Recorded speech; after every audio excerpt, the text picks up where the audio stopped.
What is good? What is going on? And what is cracking? I am Philly Foothills, and I am back in another episode of East Meets West with my guys here, Big Three and AK Eagles of Eagles Uncensored podcast. It's officially episode 16, if I'm not mistaken. And we definitely got a lot to talk about because the trade deadline has passed today in the NFL at 4 p.m. Eastern time, and the Eagles did make a small move, but it's definitely been kind of a crazy and busy day in the NFL. As we were talking about a little bit behind pre-show in backstage there, that it's just really sad to see a young man like Henry Ruggs make a stupid decision that not only is going to change his life forever, but he took a life off of this earth that was way too soon, way before it should have been.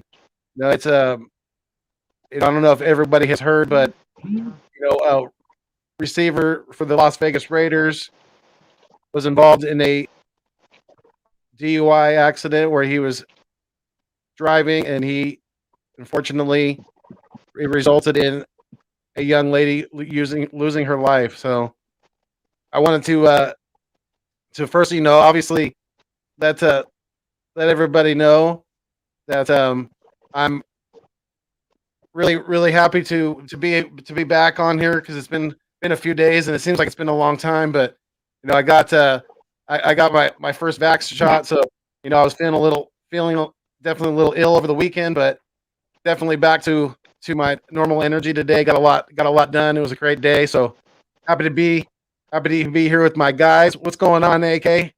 How you doing, my guy? Hey, what's going on, man? How you doing? Glad you're back. Good. Glad you're feeling good. Ready to get this going. Yes, absolutely. And this is like I said, another episode of East Meets West. It's always a Wagyu production, so definitely glad you guys are enjoying it. And shout out to the six in the live stream right now. Definitely, we got people in here. Shout out to you guys. Definitely, BLSG. He's always one of the first ones in. Definitely said yes, sir. Let's get it. First one here, and here very early. Absolutely appreciate you, SG. Let's see here. And Vic said appreciate you, BLSG. Yep, yes, sir. AK, can you see Vic right now? Because I'm seeing a spinning wheel. No, I see him. You see him? Okay, let me go out and come back in. Yeah, I was gonna say he was a little choppy earlier. I don't know if everyone heard that, but yeah, man, appreciate everyone that came through, everyone in the chat. We were talking about it earlier. Thoughts and prayers go out to that 23-year-old, who lost her life this morning at 3:45. It looks like Henry Ruggs was out in Las Vegas, speeding at a high rate. Ended up hitting a Toyota RAV4, which the female victim was in, and instantly trafficking the car. That led to her demise. Everyone here, we like to send our thoughts and prayers out to the family. We understand that it's a rough time for you, and we're sorry for what happened. And as for Henry Ruggs, this is the start of a long road for him because this might be the end of his career. It was something that was coming into light this year. He was coming into his own, and one fatal mistake. There's not any irony behind that, but one fatal mistake, and that's it. This could be the end of his career, and I think he has more things to worry about than his career right now. There's a lot of repentance he needs to have, especially to that family. Yeah, definitely. Because like you said, she's way too young, and it's just a very, very tragic situation. And it's just really sad because he had not only does he have the obviously the financial resources to have found a safer way home, but the NFL teams, I'm pretty sure they all offer resources to players if they find themselves in a similar situation where they have had too much to drink and they are not able to operate a motor vehicle, that they can reach out and they can get services to get safely home. So it's just really it's a damn shame that he's just not only ruined his career, but he's taken someone's life. So, and he's got to live with that now. Like AK said pre-show, he's got to live with that now, and that's something that's even worse than any prison time could ever do, because he's got to live with that for every breath that he takes for the rest of his life on this earth. He's got that in the back of his head that he knows that he killed somebody because of a stupid ass mistake that he made, and it's just, it's a damn shame. And I was really, really sad to hear that. It's just, it's really, really, those kind of situations are just, they're never easy to swallow. And it's just like you said. Shout out to the family of the fallen, because way too young. Definitely very sad. Yeah, and for this should be a lesson to everyone. Whether you're in high school, college, right now, take this as a lesson. When you're in a certain position, like the way Henry Ruggs is, where your career depends on things that happen off the field, you got to be smarter with your moves, especially when you're dealing with drinking. We're in a time now where we have Ubers, you have Lyft, you have avenues to get a ride home. There's no need for you to be driving, especially behind a high-powered vehicle like he had and being drunk. There's no need for that. You got to be smart, because, like we just said right now, you just ruined the lives of a whole family. You took a life, and now you're earning the way you make your living. That could be taken away from you right now too. And again, you still got to deal with the legal process that hasn't even started yet. Yeah, and the one thing I want to point out too is lesson learned here for everyone as well. Just because we make you feel invincible, you're not. Yeah. You have to realize something. I understand these guys are pure athletes. They're not built like normal people. They can take a shitload of punishment and they can give out a shit ton. And we take advantage of that, and we take that for granted. And we make them feel invincible because we love them that much and we adore them that much. But you're not. So just know that. And remember. Yeah, and it might sound cliche to say, but it's honest. Like, when you drink, please drink responsibly, because you have the lives of everyone that's out there that that's on the road. They're in your hands, whether you know it or not. So you take that chance every time. You don't have to anymore. Give the keys off to someone else. Catch a ride. Call someone. Shit, but just don't drive drunk. It's. I think it's kind of crazy that in this day and age that we're still saying that. Like, people should get the hint now. When you're drinking and you feel like a little buzzed, a little inebriated, hey, call it a night.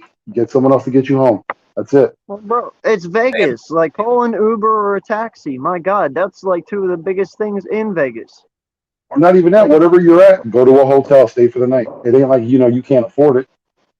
Exactly. Well, and that's what I said. Even if you can't, find a park bench, sleep on that goddamn thing until you're sobered up and you can drive yourself home. If you can't find any other way home, then that's what you got to do. If you barely get any sleep, then well, that's a situation that you put yourself in. But you should never, ever drink and drive like that. That's just, that's so irresponsible and just so stupid. And just handle your liquor. Like, handle your liquor. Like, it's not a game. It doesn't matter like who's the drunkest, like how you feel your butt. Like, just handle your liquor. Grow up. Yeah, and it's like I said in the back. Like, I actually respect what he did beforehand. Like, he was drinking at a private golf course, where you needed a membership to get in. Like, he wasn't at a nightclub, he wasn't at a strip club, Like, I respect that. You're being mature about it. You're actually whining and dining at a fucking golf course. That's okay. That's a weird place to drink, but hey, it's cool. Your mistake came after you got drunk. That's where you fucked up. You did great up till that point. But yeah, especially when it probably doesn't, take anything to walk up to the front desk and just ask for a ride, because I'm pretty sure they take care of that for you. Yeah, exactly. And Vic, you said, just to fill Philly girl in _76. You said it was a 23-year-old female, right? That lost her life. Yeah, and the result 23-year-old female of Henry Ruggs driving drunk in Vegas. Was it? It was Sunday night, Monday morning, right?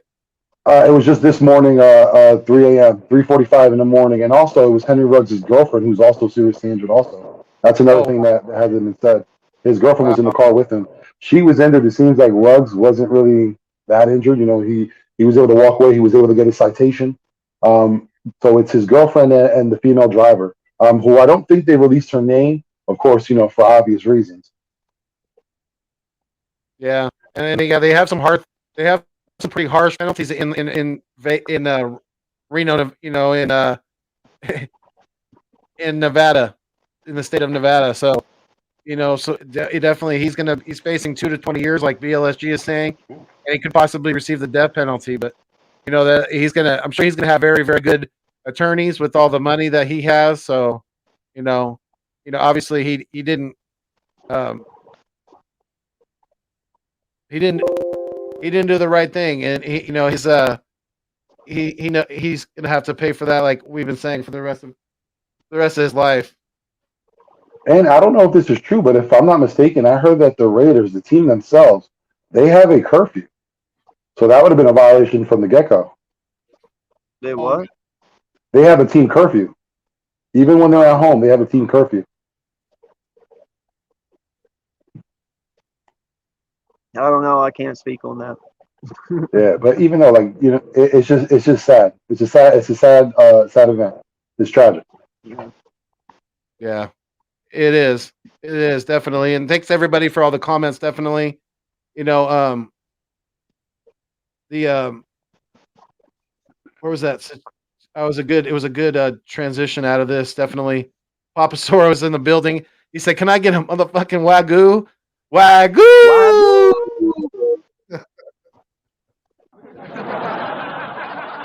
Definitely, we appreciate you guys being here. Definitely, so there was a couple of good, pretty big trades that took place. The Rams got better, definitely, with especially on the defensive side of the ball.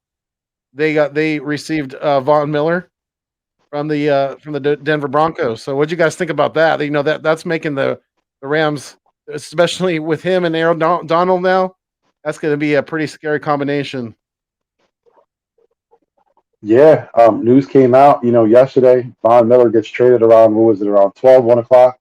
It was a surprise to him. At the time, he was doing a vlog. I think it was actually for the Broncos, if I'm not mistaken. And, they told him, they brought him into the president's office, had a quick conversation, and let him know, the Rams are doing everything. They're putting all their eggs in their basket because they're looking for a Super Bowl win this year. So they're going after Von Miller. And, he was surprised. He was kind of shocked, a little hurt because that's the team that traded for us, that drafted for him, and that's all he's known, and he has a good connection with that community. He's probably the biggest name out there in Denver. So this move was a shock to a lot of people. His best friend was Brandon McManus, who went on Twitter and he's been reeling. So it's a big shock. It's a big hit to the Broncos team.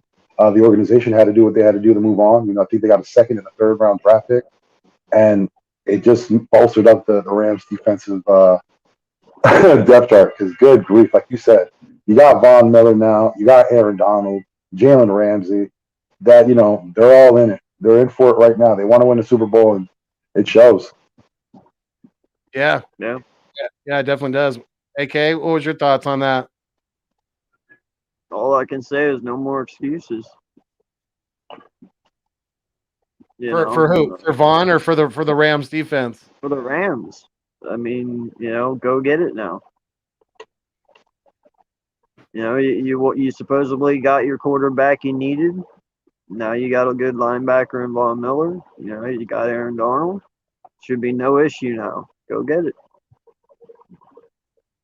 Yeah, because I mean they still got a pretty good secondary, with Jalen Ramsey and the guys. So they definitely have a good core still intact in LA with the Rams there. So yeah, they definitely have to kind of seize the day. They're definitely going to have to fight their way to get into the playoffs. We'll see how the Arizona Cardinals, how they are affected after the loss to the Packers. See how they kind of bounce back from that, or if they kind of let that linger and the Rams are able to maybe move into first place at some point. But yeah, it's going to be interesting with that division, definitely, because someone's getting one of the wild cards is definitely coming out of that out of the NFC West. That's for sure.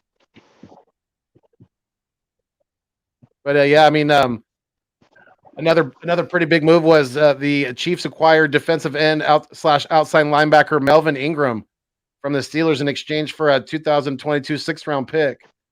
I thought that was a pretty good move for the Chiefs. They definitely are lacking, some pass rush, so that's definitely going to help them on the defensive side of the ball. Vic, what did you Yeah, that think? surprised me. Go ahead, AK. Yeah. Well, no, I was just going to say that surprised me because, Pittsburgh has a pretty solid defense.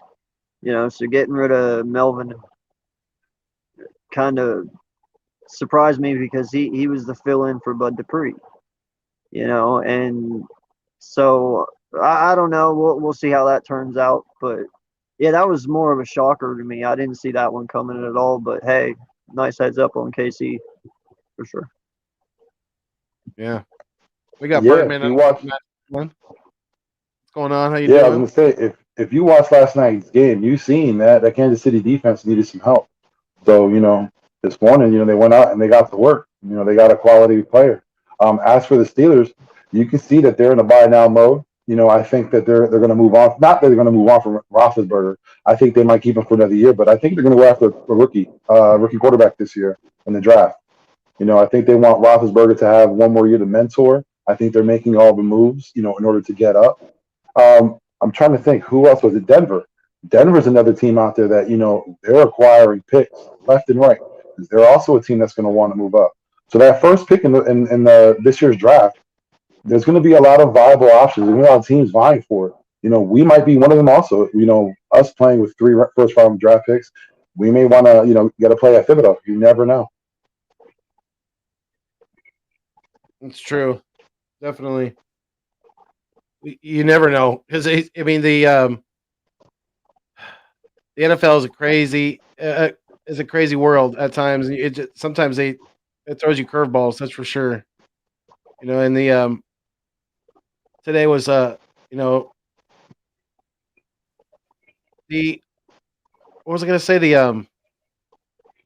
Was looking at the other trades that were made. Nothing else really jumps off the table. Oh, there's one that jumps out for us. Well, of course, yeah. I was going to transitioning definitely to more to Eagles talk now. Definitely, we received cornerback Kerry Vincent Jr. for a 6th-round pick next year in 2022. And what are your guys' thoughts on him?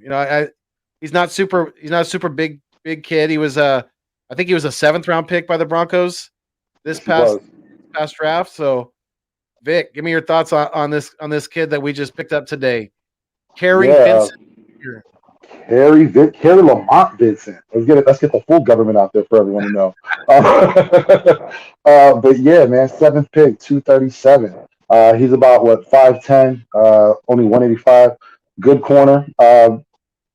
Listen, I think the Eagles this draft, they made a lot of mistakes when they didn't go after the defensive side of the ball, and I think they're recovering from that. So they went out and they got this kid who never played yet in the NFL. Has not played. He's on the 53-man roster, but has not touched the NFL field yet in a regular season game. So we're gonna get a look at him, and he's played a lot of nickel, safety. He's been all around. He's versatile. I think it's a good move. Again, we're going after young cornerbacks. We're not trying to get anyone experienced. I think we're trying to build with the corners that we have, the young roster. I said it before. I think we're moving on from Darius Slay, and these moves by getting Tay Gowan. Now, if you get Vincent, I think this is pointing to the direction that maybe this offseason we may move on from Slay. Oh yeah, I mean we're definitely going to have some corner depth because not only that, but we definitely we only have Steven Nelson on contract for 1 year, so he's going to be a free agent come next offseason. So there's definitely the kid's going to no be slouch, though. Yeah, he's no slouch. He was on the LSU track team, 2018, 2019. They ended up winning the national championship. He ran a 4.33 at his pro day. He got speed. He was a LSU. Like I said, when you're coming from that defense and they're using you as a jack of all trades, that's a good thing. We got one of the linebackers out there, but we'll see what he can do with this Eagles team. We'll see where they put him too, because again, like I said, he's played safety, so we don't know if they leave him at the safety position. Yeah. AK, will you have some thoughts on this kid that we just picked up today, Kerry Vincent Jr.? Or I should say, Kerry Lamont Vincent Jr. Yeah, I mean, he could be a valuable piece or he couldn't. You know, it all depends on how they develop him and how they use him. You know, I said it last week or the week before. I believe next year this defense is going to be the youngest part of the whole team. You know, it's going to be all revamped. You'll probably see Gowan, Vincent, and McPherson as your three. You know, I don't know. We might keep Maddox. It just all depends. Um, you know, but I believe that these coaches are going to start doing their own thing here soon. You know, because you have to remember these players were not drafted by them. You know, so they're going to want their own people in. So it just all depends on what they want and the style that they want. So we'll see. I believe this was a Gannon choice. You know, obviously he had something to do with it. I believe. You know, so I don't know, man. Could be a good thing. We'll find out. Yeah, and we're definitely we're stockpiling corners right now, so that makes me wonder if Howie's plan right now, if he is the GM come next April, is to focus his attention elsewhere. You know, if that's why we're stockpiling these guys right now, because you know we obviously drafted McPherson this year, and now we've gotten not only Tay Gowan, who we are all very excited about. I know that's a fact because I think we got a gem in him, and I can't wait to see him on the field for the Philadelphia Eagles. Right. I'm very, very excited to see that name, to see him Same. out there because he's going to ball out. Watch, he's going to ball out, and we're going to be saying that name for quite a while. I think years to come. I really do. I'm very confident in the kid, and I'm excited about this kid that we got today. You know, because we didn't have to spend much to get him, and if there's some coaches out there that can coach him up, we definitely have some of them. So let's get him in, get him some work, and like these guys have been saying in the chat, you know, he needs work, but we're a good place to get it right now. You know, we're doing some good things with our DBs, and yeah, I'm excited. I'm excited for our cornerback room right now because these kids can come in and they can learn from Slay, they can learn from Nelson, they can learn from guys like Anthony Harris, from guys like Rodney McLeod. You know, some good veterans back there. So yeah, we got a good mixture right now, and things are looking up for our secondary, for our for our pass defense right now. It's our run defense that we got to definitely start shoring up more. You know, it's weird because in past seasons we've had really good run defense and shitty secondary. You know, shitty pass defense. So we got to kind of even it out, even that talent level out. We got to start focusing on that linebacker position more. And hey, if that's what it takes, if it takes Eric Wilson to be benched, you know, and get some other guys some playing time, then so be it. Because they played a lot better against the Lions. Yeah, I get it. It was the winless Lions, but those guys played very, very well, and they should be proud of themselves because yes, the Lions are winless, but they've been playing everybody outside of the Bengals pretty damn competitively, but they did not us. I mean we took it to them. We shut them down offensively. They didn't score any points until late in the fourth quarter. So what's your guys' thoughts on this on not only the game this past weekend, but just the situation of this team right now? We have to answer Philly Fuego's question. He wants to he has a question for us. You know, he wants to know what's the what's the identity of this football team right now? What going forward? What's the identity of this football team? So we got to Well, address that as well. AK, what do you think? first, the identity is still up in the air for me. I mean, I want to see still this week. I mean, if he comes out and he continues to run the ball like he did this previous week, then I will be happy because I was ecstatic to see last weekend. Just having over 200 yards on the ground, like that just tickled me pink. It really did. And I won't lie, I love seeing it. Now I did scratch my head a little bit why we didn't use Gainwell at all. That kind of confused me a little bit. But hey, I love the Jordan Howard thing. That was awesome. An actual power back like that. Like, hey, we've been missing that. We really have. So, it's like I told you. These guys have to learn from their mistakes. They got to grow. We have to be patient. And so far from just last week, I'll say they're growing. He's learning from his mistakes, but I have to see it again this coming week. If you come out here and you can go back to the same stupid shit you've been doing the first 7 weeks, then I'm not going to sit here and say you learned anything. You just got lucky one game and that's what you chose to do. And then now you're just doing whatever the fuck you were doing before. But if he continues to run the ball and he beats the Chargers and, blah, blah, blah, then hey, what do you want? That's awesome. But it's one game, man. I can't put all my eggs in one basket just yet. Yeah. I know what you mean. Vic, what do you think? Yeah, the identity is still to be determined. And even with these games coming up, we're still not going to know the identity because when we look at the situation we're in, Nick Sirianno's kind of backed into a corner. He lost his star running back.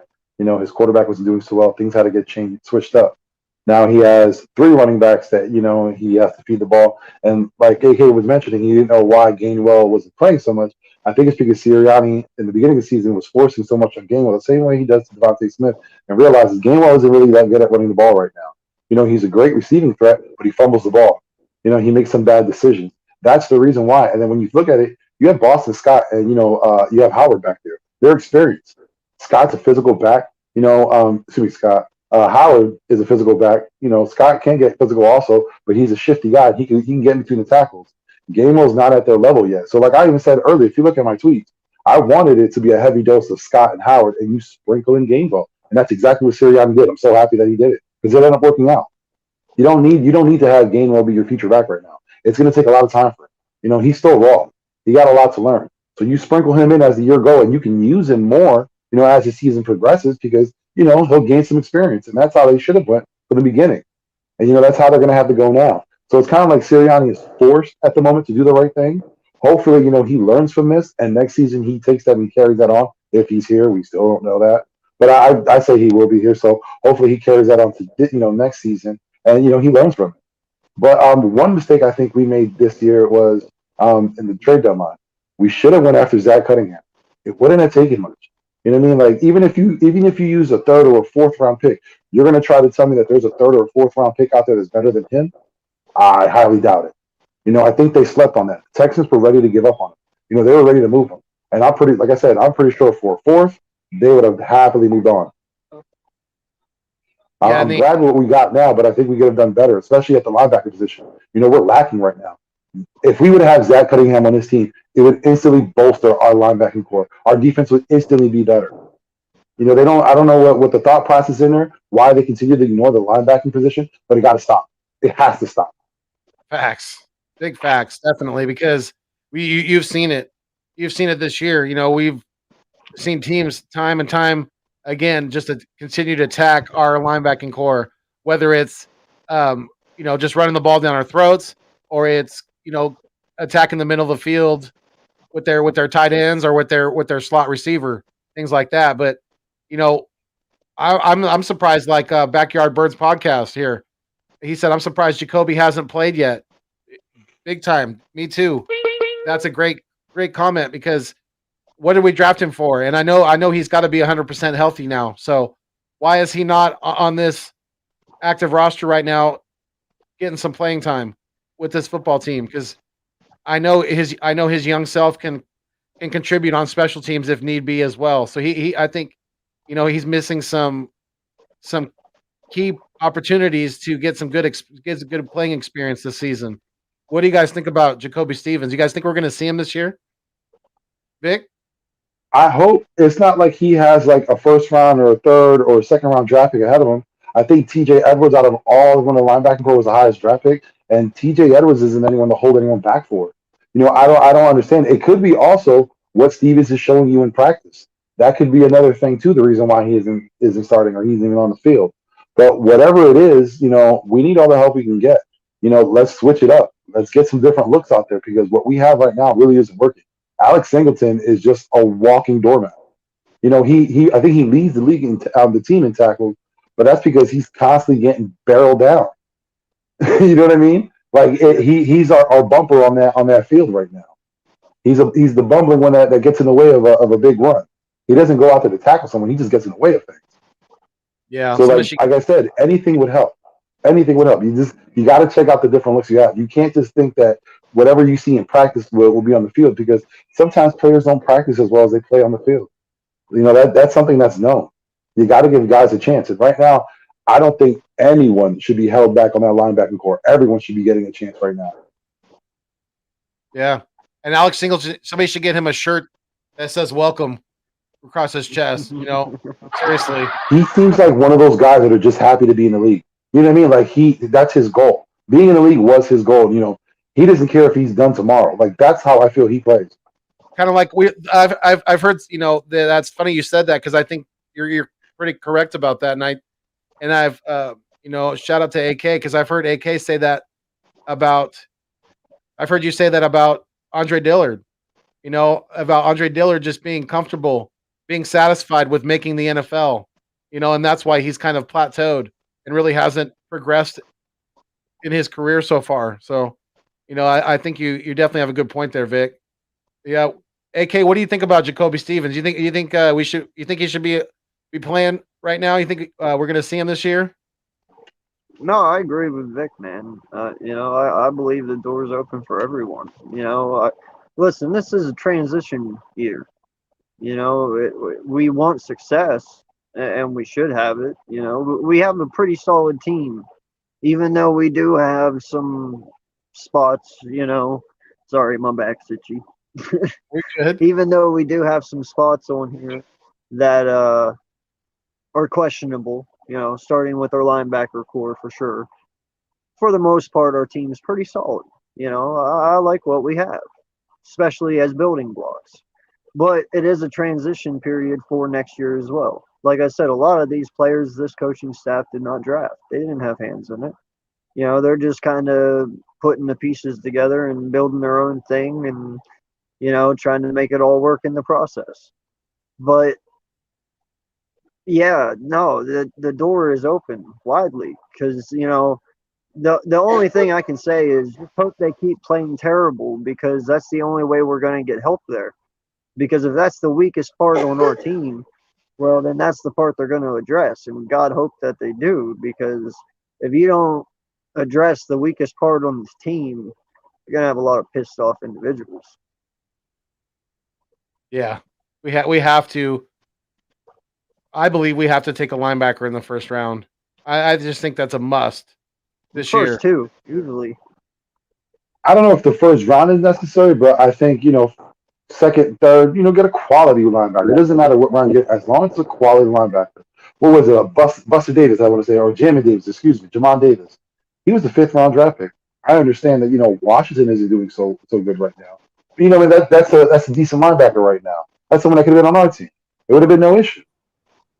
Again, I don't understand what's the need to ignore the linebacking position. Yeah, there isn't. No, it's got to stop, like you said earlier. And let's welcome in our West Coast Philadelphia Eagles brethren, Birdman _951's in the building. What's going on, my guy? What's up, man? How you guys doing tonight? Good, my guy. How you doing? A few moments later. Sorry taking so long. They called me. I was on my way to work, and they said, "Hey, there's no work." So I was like, I had to do a U-turn on the freeway. Oh, but that's a good day.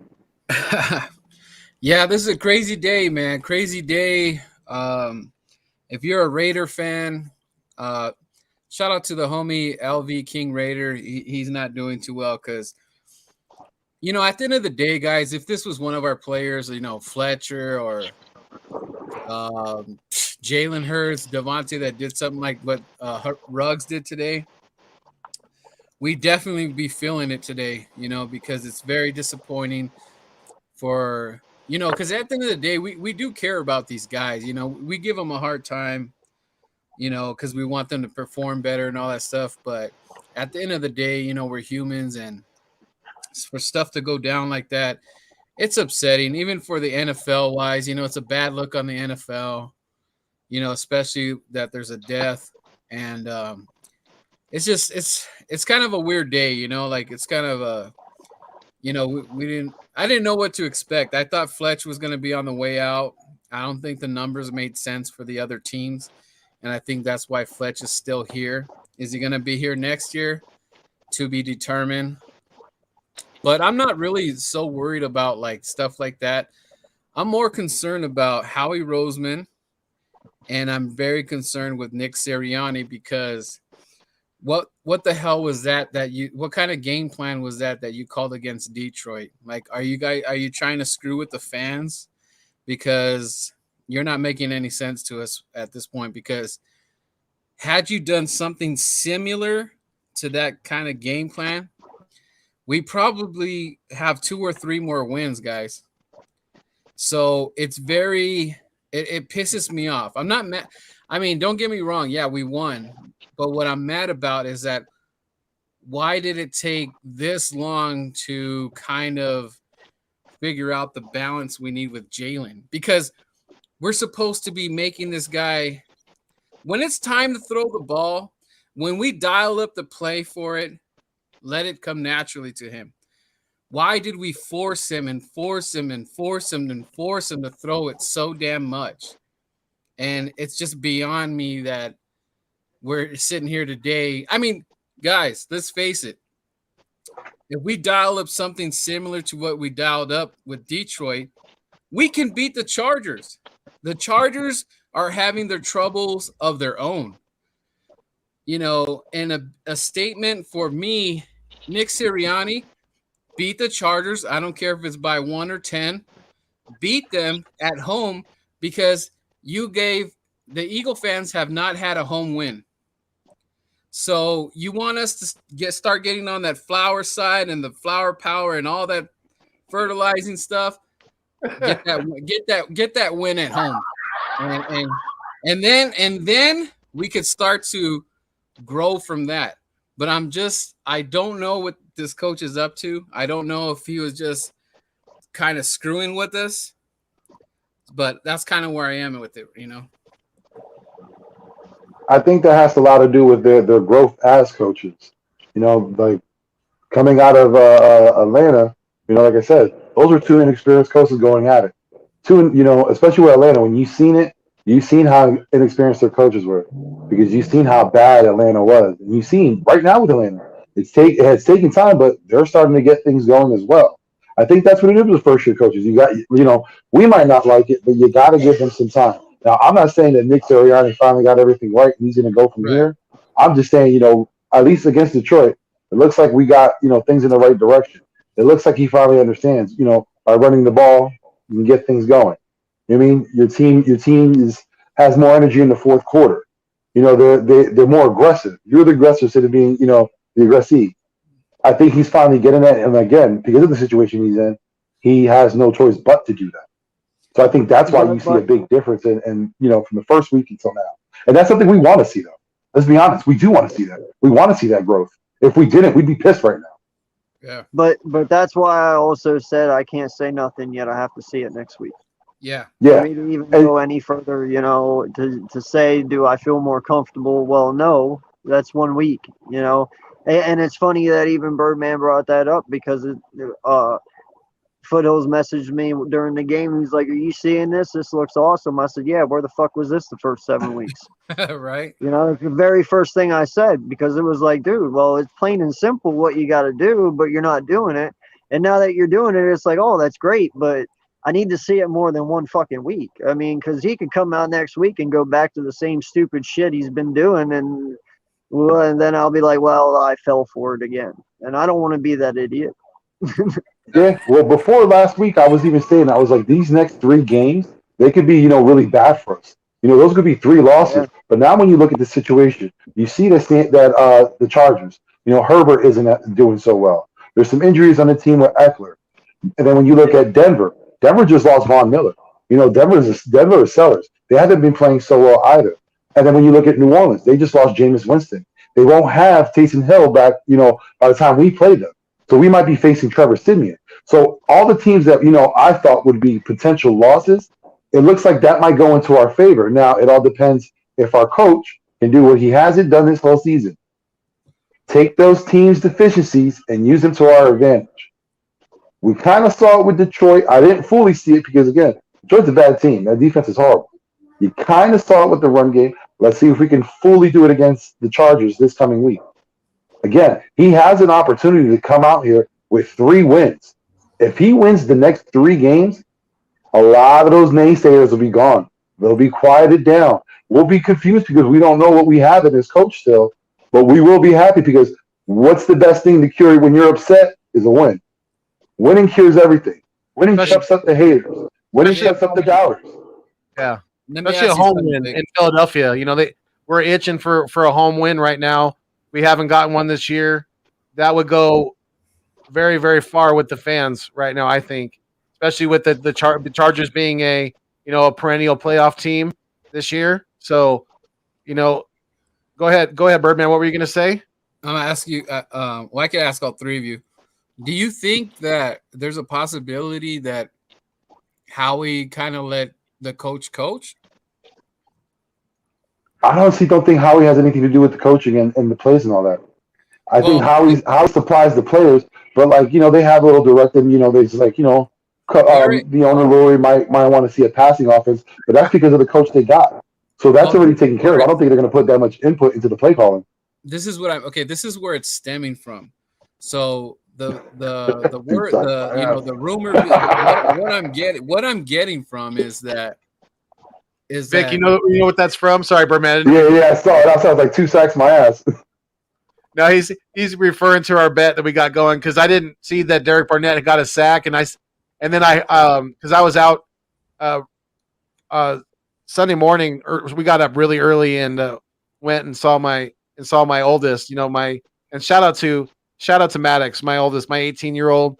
She's doing great. She's working. She's been working her butt off full time, saving money like a madman. She's got some cheddar stacked up in the bank, living on her own, doing good things, and I'm really, really proud of him, definitely. So, it's a definitely Yeah, man, that's something to be very happy about. Especially with parents. We always worry about our kids, and now that you've seen, your baby. Let's be honest, that's your baby on their own doing their thing. You got to be happy about that. Congratulations to you. yeah. And congratulations to Maddox. That's what's up. Shout out to Maddox.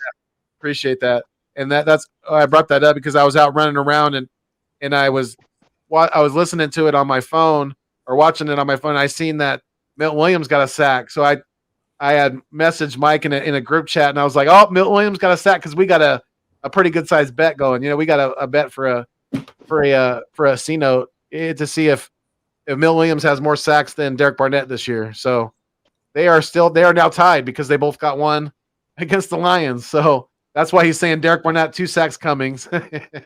Yeah, Philly, Mike, and myself have a bet also involves Derek Barnett. He needs to get 6 sacks on the season. If not, a C note comes my way. Ooh, 6 sacks. he might be putting out some cheddar because Milton Williams has been getting more playing time. So I'm excited. Every time I see him on the field. Shout out to Philly Mike. Hey, let's try to get. Hey Mike, what's up? Come join the panel, man. We love to have you on the show right now, even if it's for 10 minutes, man. We got a lot of questions for you. That's the busiest man right now, doing his thing. That's the GOAT right there. Out of all the guys, I would say Mike's the OG. Mike's the number one guy. He definitely is. He's one of the GOATs. Absolutely. Great.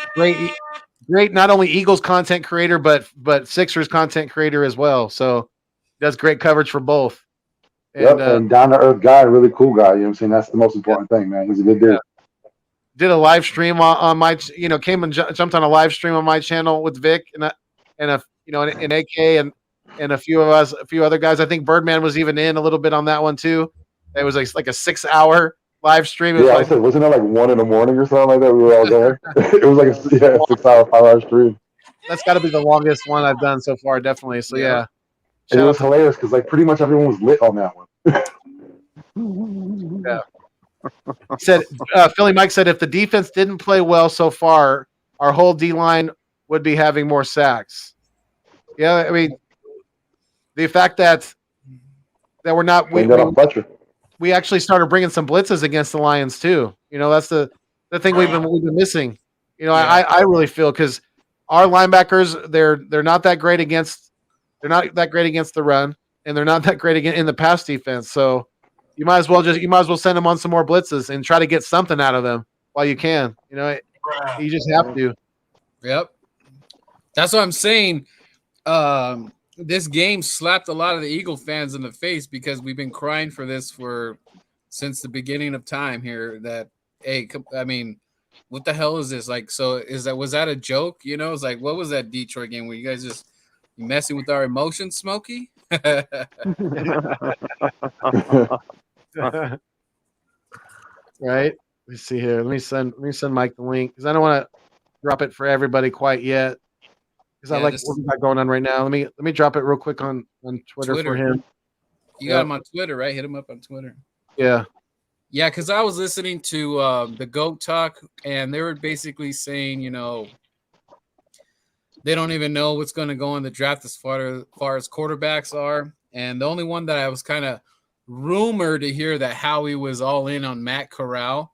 Now, don't quote me on that, but that's the only thing that I've been hearing as far as like Howie feels that if he was able to grab Matt Corral, that's going to save his ass. But to be honest with you guys, I don't even want Howie to make any more damn decisions, man. I'm like so over it. And if he made another quarterback decision like that,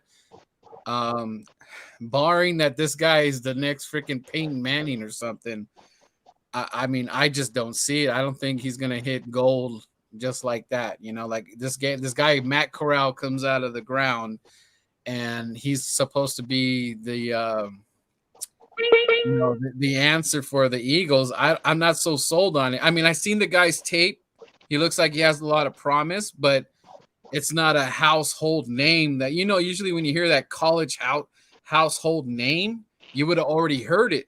But now, yeah, but Joe Burrow wasn't a household name. No one knew him. He only had one good season at LSU. I thought he was basically, what was he, 5th in the depth chart at Ohio State?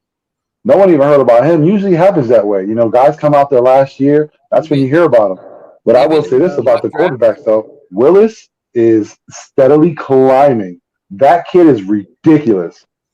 Like, his running's one thing, but the flick of the wrist that goes like 60 yards downfield, damn. But my thing is, I can't tell if that's the receivers or that's him because they have incredible receivers also.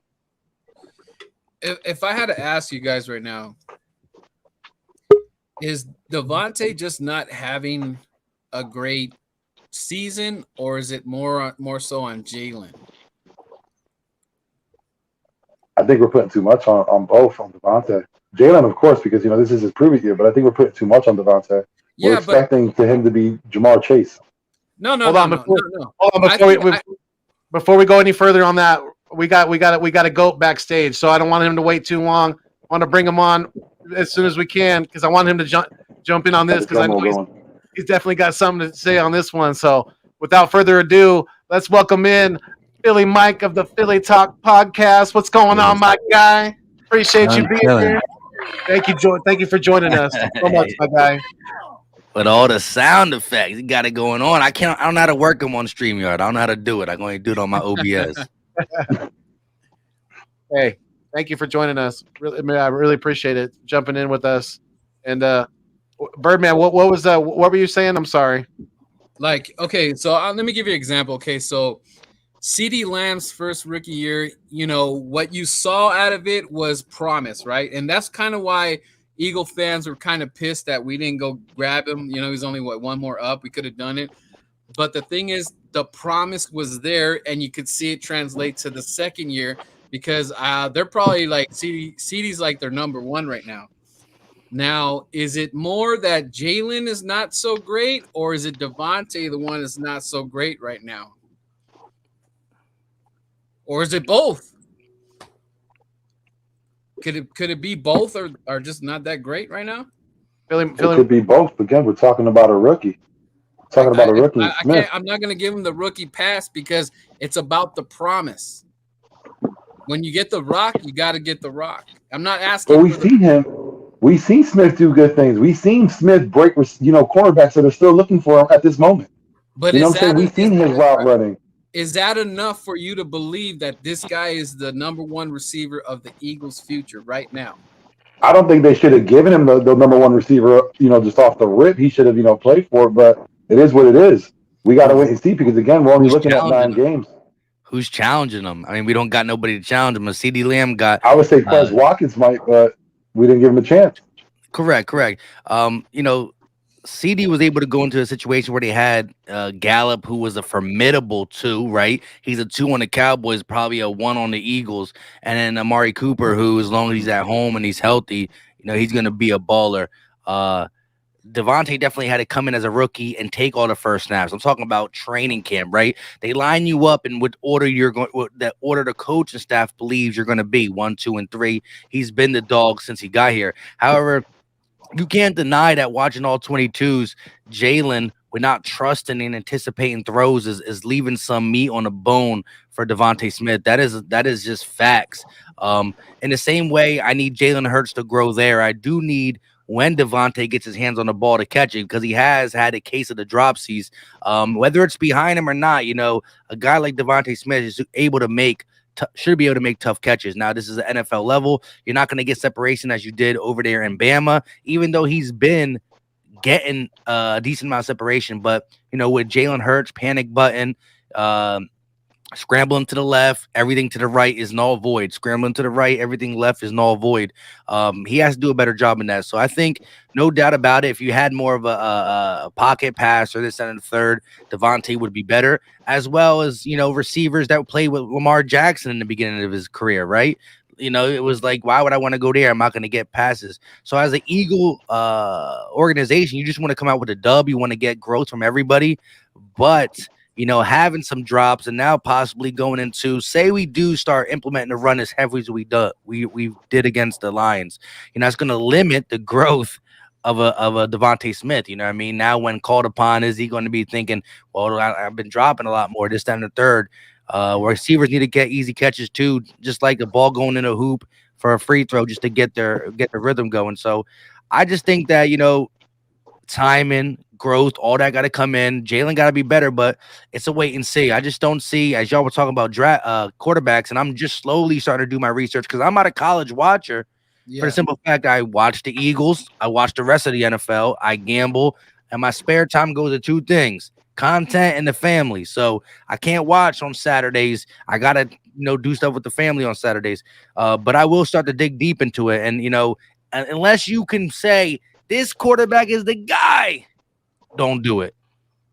Yeah, and that was like the rumors I'm getting, is that Howie thinks that this Matt Corral is gonna be the dude, and with where we're picking, he'll be right there for the taking. But I don't know if I want Howie making any more decisions in the draft, man. I'm kind of done with it, man, and I want to see how the season plays out. I feel that the Detroit game was kind of like a slap in the face to the Eagle fans because that game to me was kind of like, duh. We could have told you that, and we're probably looking at least 2 more wins right now added to what we have, and we be in a little bit better situation. But the fact that they're waiting so long, and you did that to us, it kind of rubbed me the wrong way, man. So. I mean, I'm happy we got the dub, but I'm not happy that you waited this long and you just leave Jordan Howard sitting there looking pretty on the sideline. And not just that, you let Miles Sanders sit there looking pretty on the sideline. Like, you literally were having him plant flowers on the side. You literally did what you said. He was planting fertilizer on the sideline the whole season. And then when you finally use him against the Raiders, which I saw live, he gets injured, man. Hey, but Miles wasn't upset because we all know he texted Coach Sirianni after the game saying, saying he was glad that he ran the ball. So, what I'm saying? Miles is in the loop. You know what I'm saying? Miles likes what's going on, so he can't be that upset. I just want to say this though. Yeah. So hopefully he's thinking when he gets back, it continues and it doesn't go back. Right. It's going to be an interesting subject when Miles gets back. What happens with Jordan? Does it happen to Boston? What happens with Kenny? Because Kenny was getting used just as much as Miles in the beginning of the season. That kind of shifted. But to everybody's point, right? We ran the ball, and I know a lot of people are talking about Jalen only throwing the ball 14 times. You also got to take into account that we blew him out, and he sat the rest of the game, right? So even if we implement a heavy run scheme, Jalen Hurts in a heavy run scheme with a competent team on the opposite side that, okay, we're scoring via run, but they're scoring back on us. We're going to have to throw the ball between 22 to 27 times, right? So that's where you want him to be, right? If you can get Jalen Hurts throwing the ball 20 to 27 times and then rushing the ball between 23 to 29 times or 30 times, including Jalen's rushes, you're right where you need to be. And then you just hope that he makes progress and get the ball to the right guys. They're going to be easier throw, more high efficient throws, and hopefully he sees the field better each week. But, the all-22 is definitely – Jalen's missing throws. But the fact of the matter is every single quarterback misses something. You can't watch an all-22 on any quarterback and say, oh, look at that. Because at the end of the day, if a first read is open and it looks good, they might go there and not even go to the next read where that one streaking down the sidelines open. It's just that Jalen is missing a little bit more. And so that's where he has to clean up. But every single day, all the Twitter pictures and all that get pointed out, look what Jalen's missing. Jalen Hurts is seeing that and saying, damn it, I got to be better. But if he keeps saying I got to be better and it never gets better, then we got to eventually do something, right? Because Mike, let me ask you something real quick, Mike. If the rent's coming, they keep getting not paid, then you got to get evicted at some point, right? And I guarantee you Jalen sees it because I at him on everything I put down. Hey, you know what's a trip, Mike? So check this out. Our coach, okay, so we're blowing him out and this and that. So I think, why don't you take a couple shots with Jalen for shits and giggles? Yeah, if it don't work, it don't work.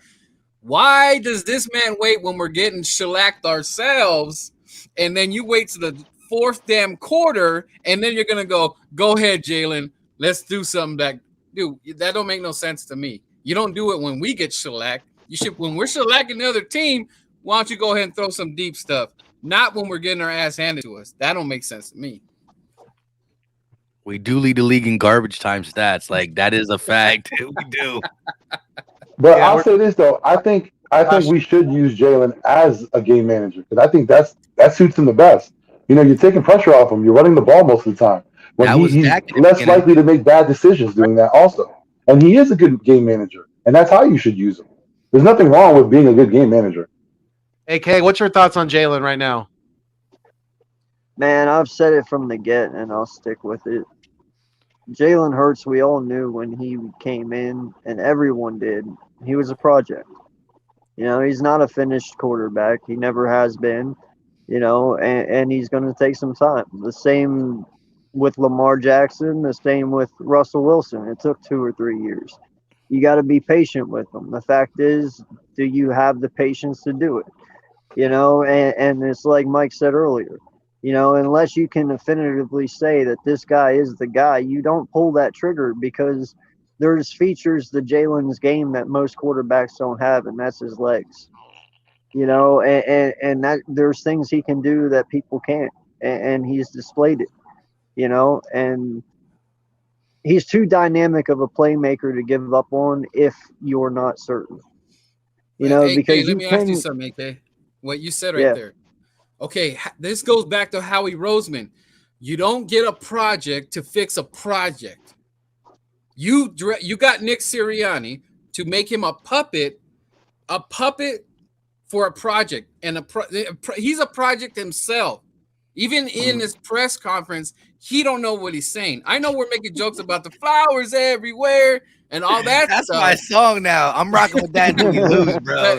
But that's all we got. That's all we got right now. That's all we're trying to hope that somehow, some way, that this flower power mixes, because that's all we have right now. But Listen, I know what kind of flower he's growing, by the way. I know he No, took a no, little bit It's that before that West press Coast conference, flower. too. It's the West Nick's Coast not, flower. no, Costariani's out here moving some good weight. He got the good. Got this- I He's talking about understand that what good fertilizer. You know what I mean? He knows the temperatures. You can't tell me he's not. I understand what you're saying, man. Like I do, and you know, in my mind too, I worry about that. I don't want Howie picking these first three. You know, I don't. But in the end, we have no say in that. We kind of have to ride the waves. But you know, the one thing I will say is the only thing that keeps me hope is Jalen was a Howie pick, was he not? Hmm. Well, Right.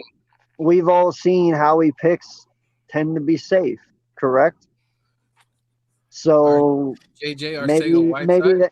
maybe that's the only hope that I have going into this offseason is because Hurts is a Howie pick, that he gives him another year and we don't have to worry about it and we can move forward with what we have. And you know, consistency is the key to winning, correct? Well, hopefully we can do that. But that's the only hope I have is because Hurts is a Howie pick, he's safe another year. As long as he does not fuck up and go completely insane, I don't see why he's on the eviction notice just yet. Yeah. And then the other thing too, guys, you got to think about it. There's going to be a lot of teams need a lot of quarterbacks. Okay, so it's rumored Aaron Rodgers, Russell Wilson, Deshaun Watson, and all that. So I don't see how Howie's not in the sweepstakes of all that. And I know he'd be licking his chops for a Russell Wilson, but there is a but. We will lose those draft picks, and I don't know having that superstar, paying him all that money and all that, what that means for this team. So it's this is going to be the most craziest offseason of Philadelphia Eagles history. I think so. I honestly know don't that think that we're going to go after any of those quarterbacks. Not Wilson, not Rodgers, not any of them. Because I honestly feel that, like I said before, it's either be Wilson or Rodgers. I lean more towards Rodgers going to New Orleans. And you got Cleveland as another spot because Baker Mayfield is done for. That team is ready to move now, and everyone's seeing what the Rams are doing. Yeah, they're going to make a move in the offseason for a veteran quarterback. It ain't going to be us. Yeah, it'll be hard for one of these guys to go to a team that is rebuilding, right? And they and 2 of the 3 got trade clause, so it's like you can't trade them until they say yes.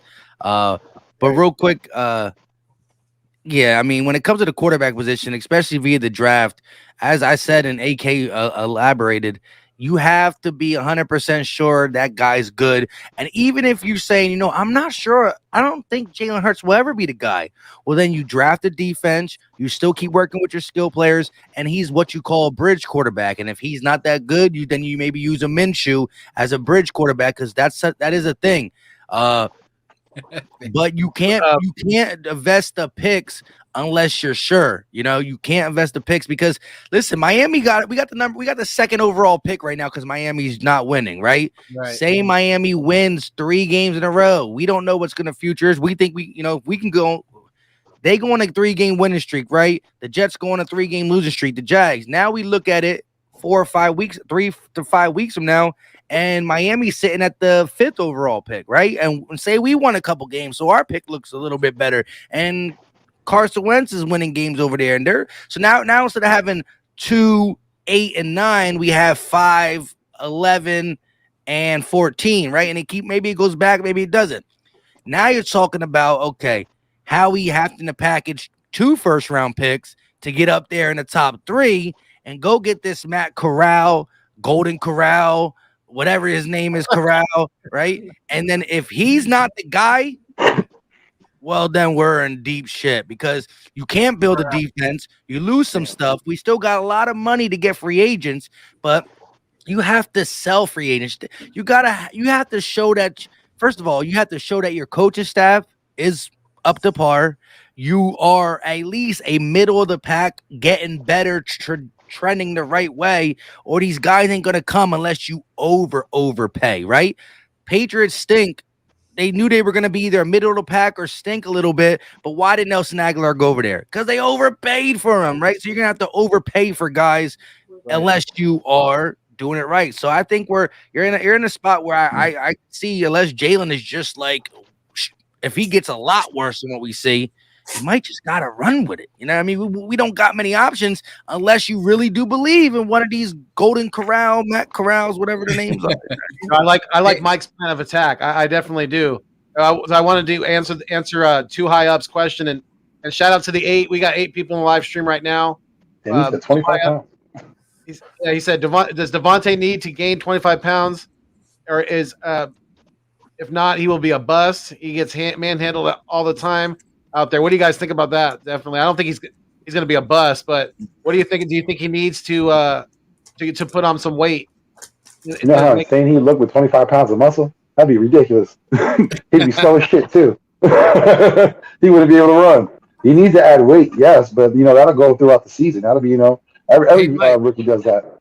Through the first year throughout that first season, they bulk up and they get bigger because they're through NFL training regimen.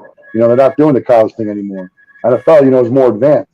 So as time goes on, you'll see him get bigger, but that doesn't happen overnight. Hey, Mike. So by your plan, I'm gonna call it the Philly Mike plan. So we keeping Jalen for one more year. If he can, if he doesn't get any Hell worse, no. No. If he can ride the ship out, okay, he rides it out. Middle of the pack, like you say. We keep Jalen for the following year.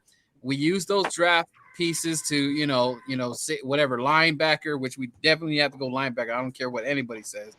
But we add some pieces to the puzzle, and Jalen has sort of maybe a 7-8 win season next year.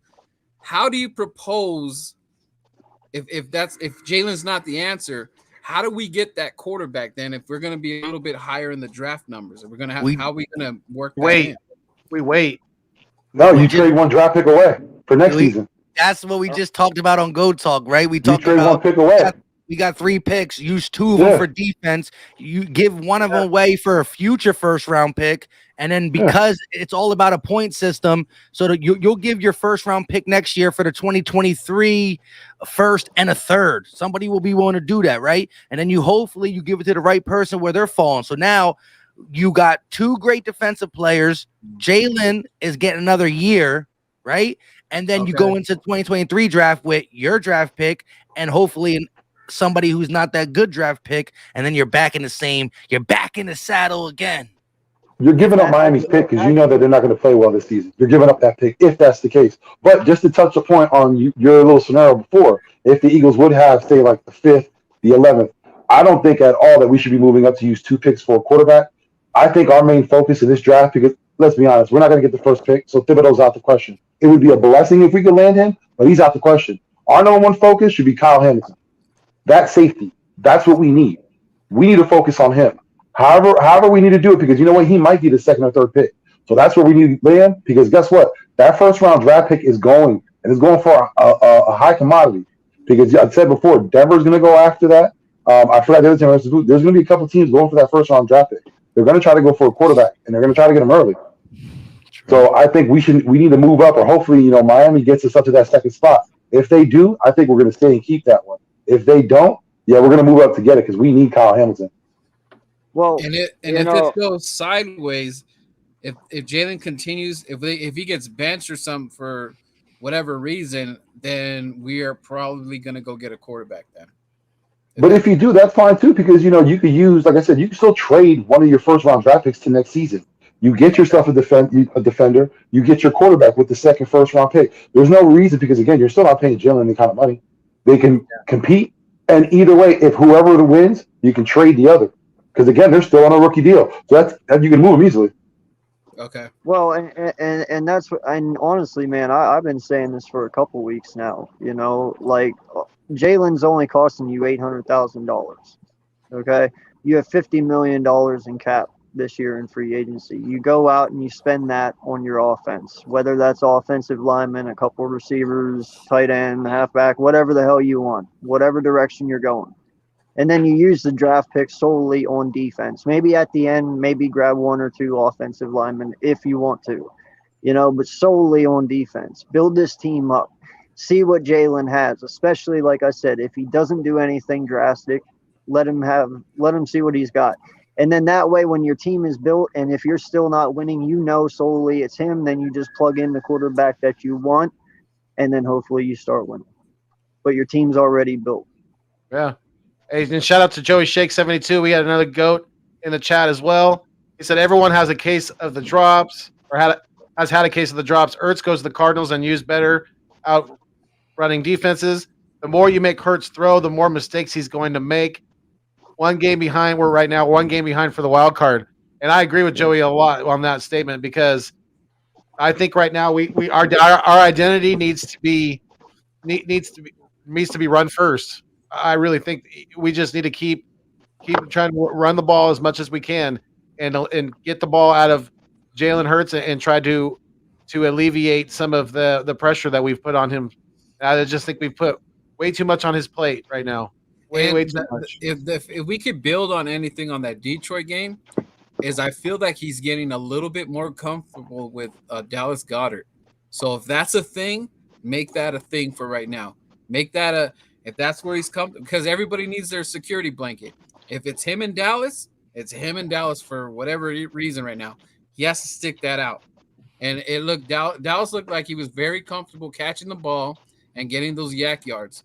So stick to that right now if that's what you feel comfortable at until you're ready with Quez and the Jalen. And is Jalen out? Is Rager? Did Jalen got hurt, right? I think he may be out for this upcoming game. Okay. Yeah, he sprained his ankle, so I think he's probably going to be out at least a game. Yeah. Probably Okay. 2. But like you were saying before, Berman, like I think they should incorporate, Watkins also because he's been out there, doing great, but again, he's not getting the ball. He's used as a blocker, as a decoy a lot. Get him the ball, spread the ball around. You know what I mean? That Jalen would only get better if you spread the ball around. Again, if you have him focused on a tight end, or if you have him focused on Smith, that's not going to help him. He needs to make better reads. He needs to know how to go down through his progressions. And when I was in the Raider game, when you're looking at it at top, you see the ants walking around. I did feel that Jalen was being indecisive, man, and you did see the pockets of the receivers open. And he was bad that game. He kind of did that, like he was going to do it, but then he's like, nope, I pulled back, and then you saw the rest. So he has to stop being hesitant when he's just do it. If you see the dude open, do it, man. I'd rather see that than you get sacked or something. Also, one thing that Tom Brady actually pointed out about Jalen Hurts is, they get reckless, holding on the ball too long, running around the pocket, running out of the pocket. Again, you got a certain amount of time to get rid of that ball. Use it. That's all you got. 3 seconds at most. Get rid of it. Right. If you can't do that, you got to work on your game. You got to get better at it. Do you guys feel that? Is there any design plays for Jalen, or he's just doing running play? What's that? What, you mean running?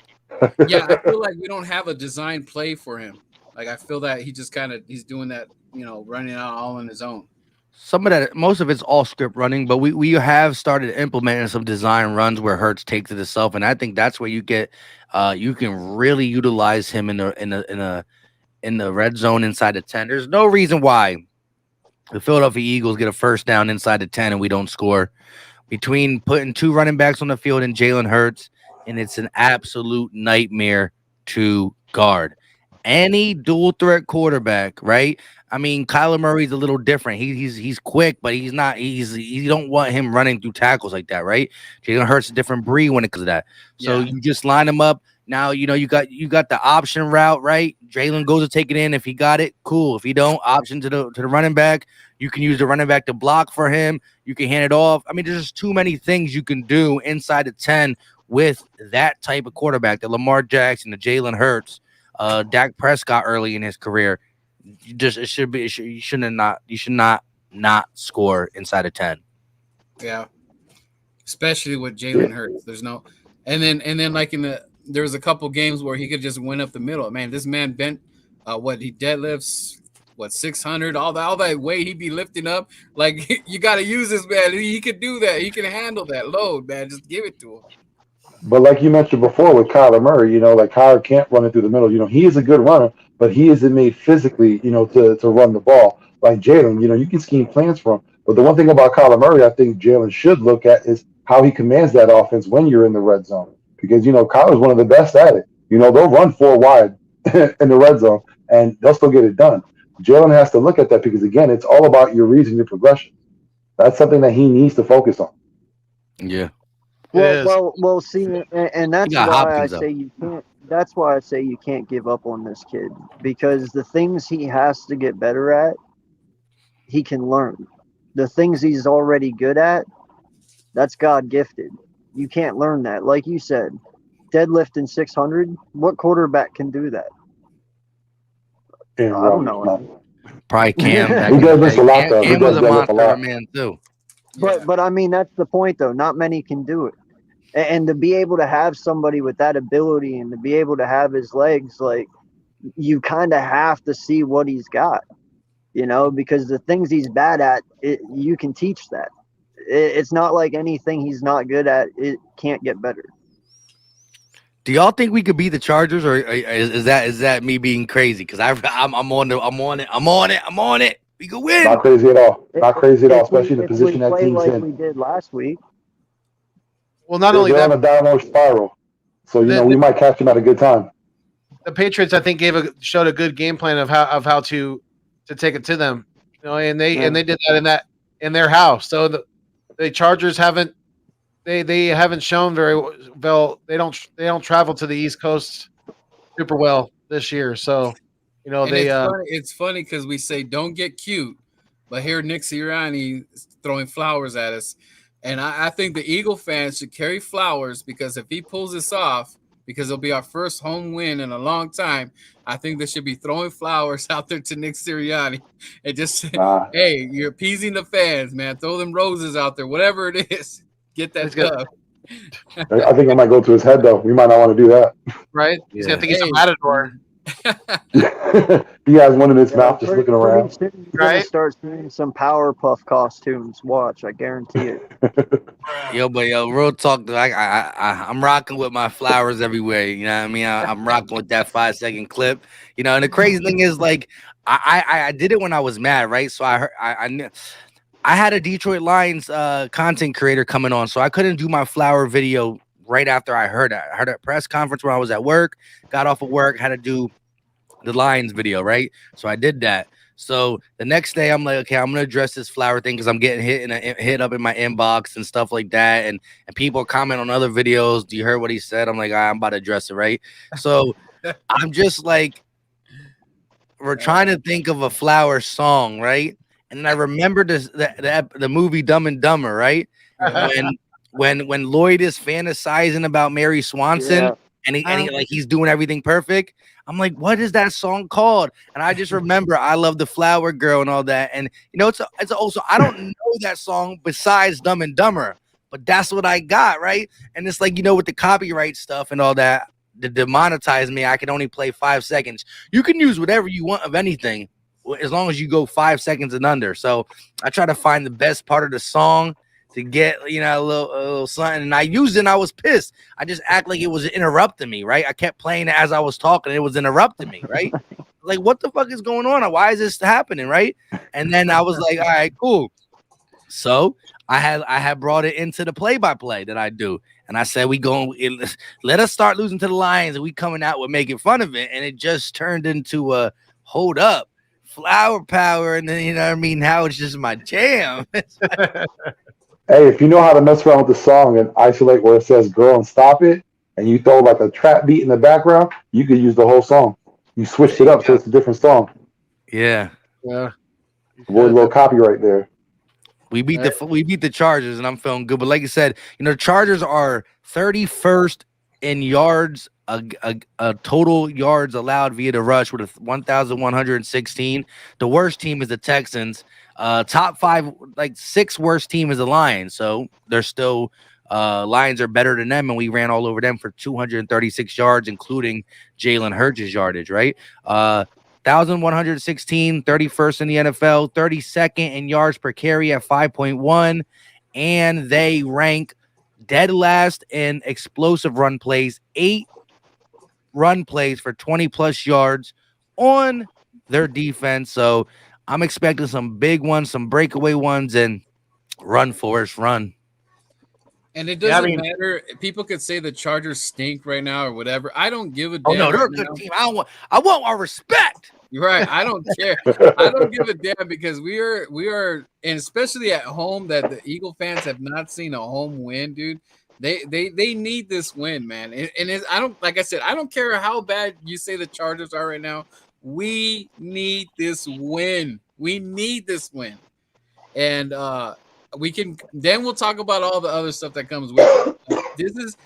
I think this is a huge game for Sirianni. If you ask me, I think this is pretty big, man. This might be the biggest game of the year where we're at. And he's definitely going to have some personal feelings tied into it too, because he formerly coached for the Chargers. So, he's definitely going to have some.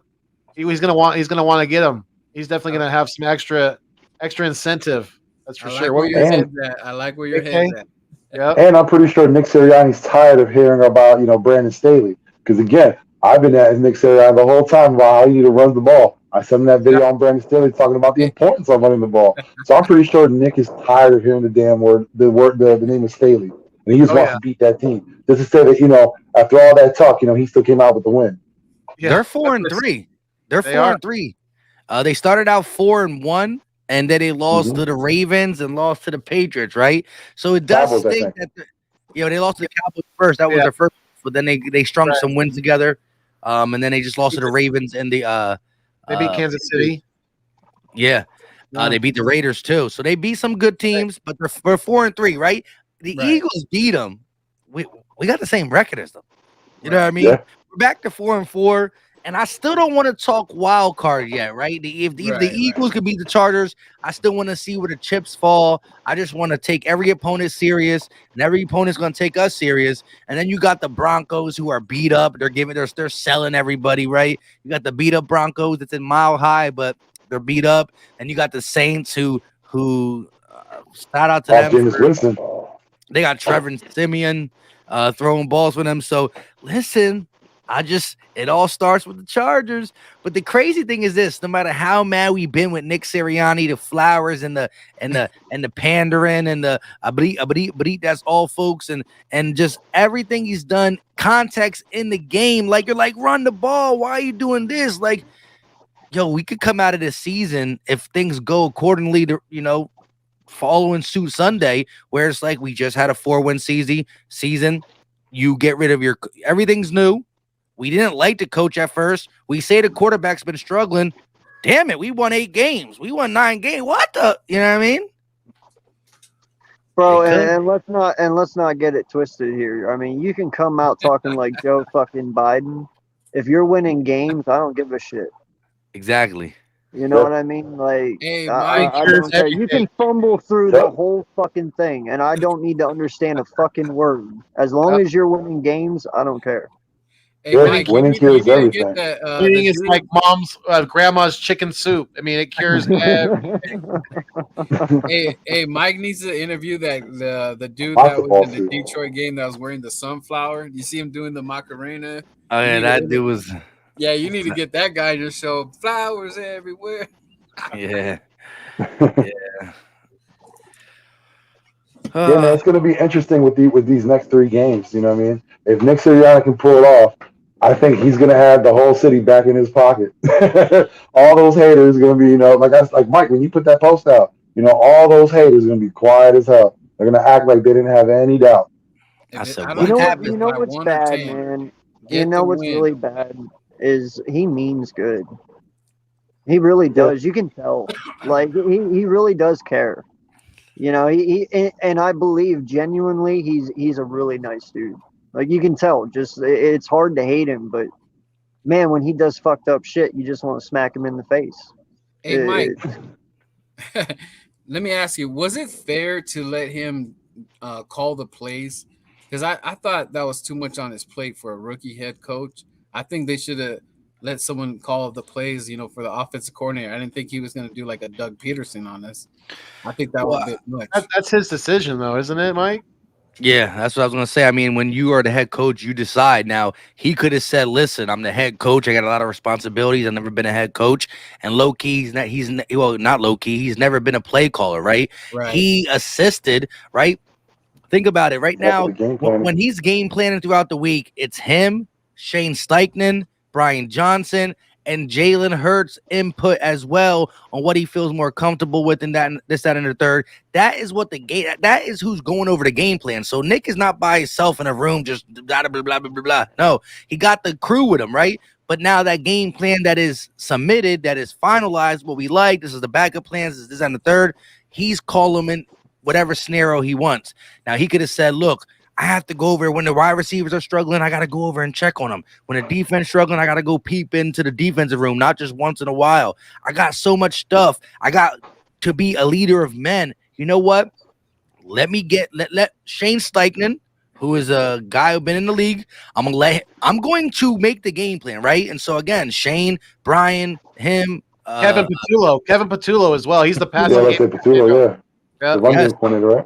all them in that, right? Stoutland, they're all in the room formulating a game plan. So Yes.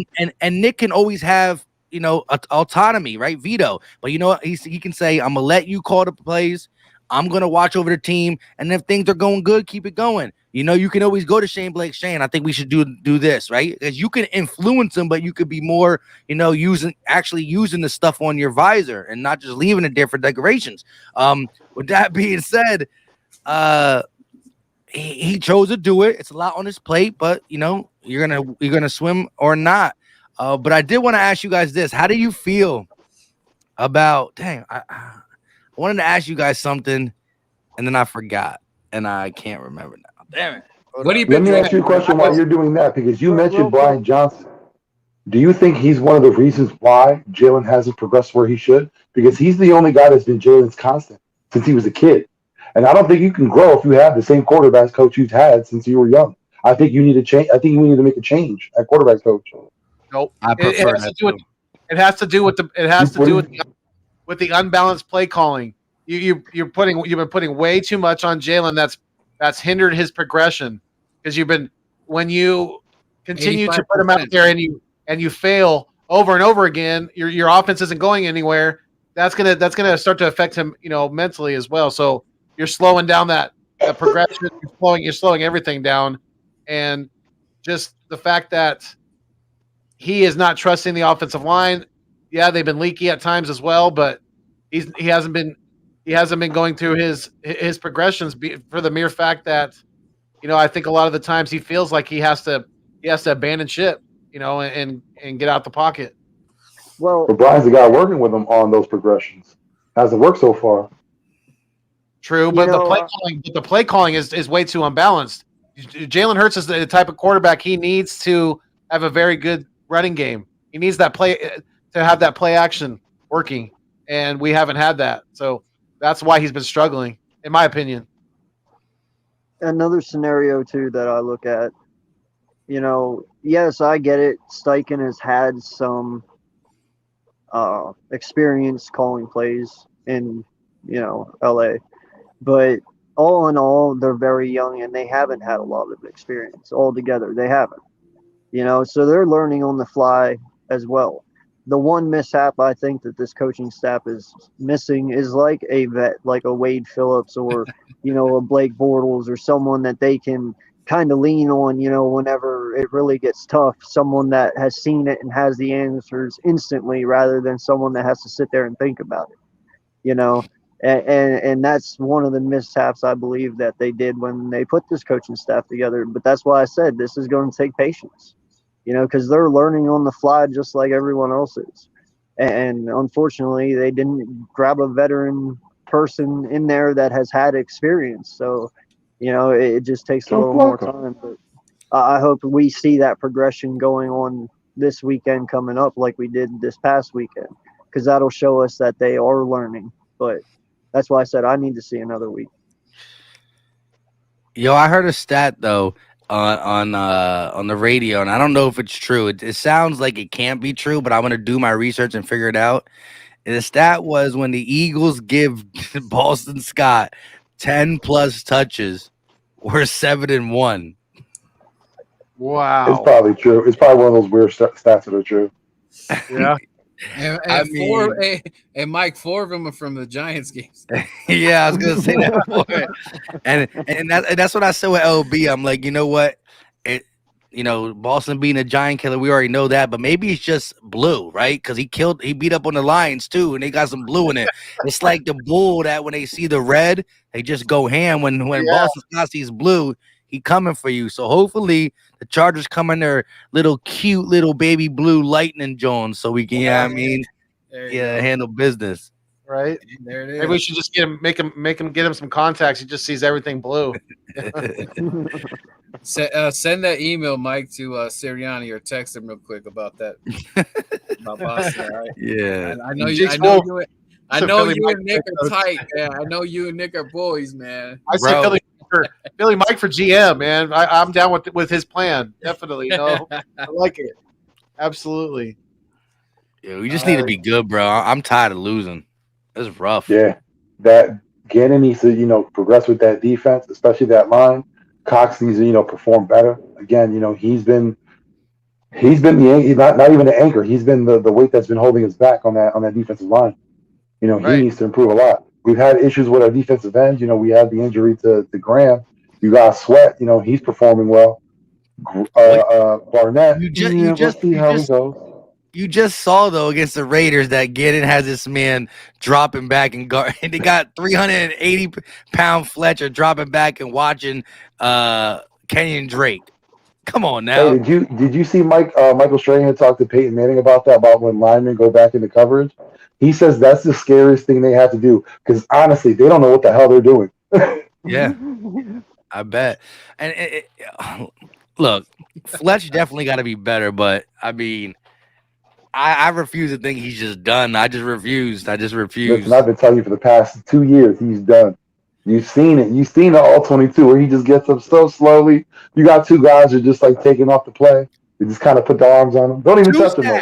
Two sacks in the game. Forget Barnett in my bet. Fletch getting 2 sacks. Bet. Here we go. I hope his play increases. But right now it's like he is what he is. Yeah, and we need to go back to our old school defense.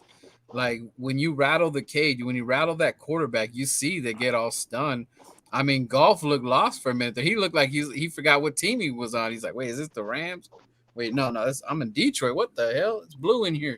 It's like you got to attack the quarterback, man. When you look what Tom Brady did. I don't think we even touched Tom Brady. That was too easy. Mahomes, I don't think we touched Mahomes. Derek Carr. I mean, we didn't touch none of those guys. I don't think we got our first.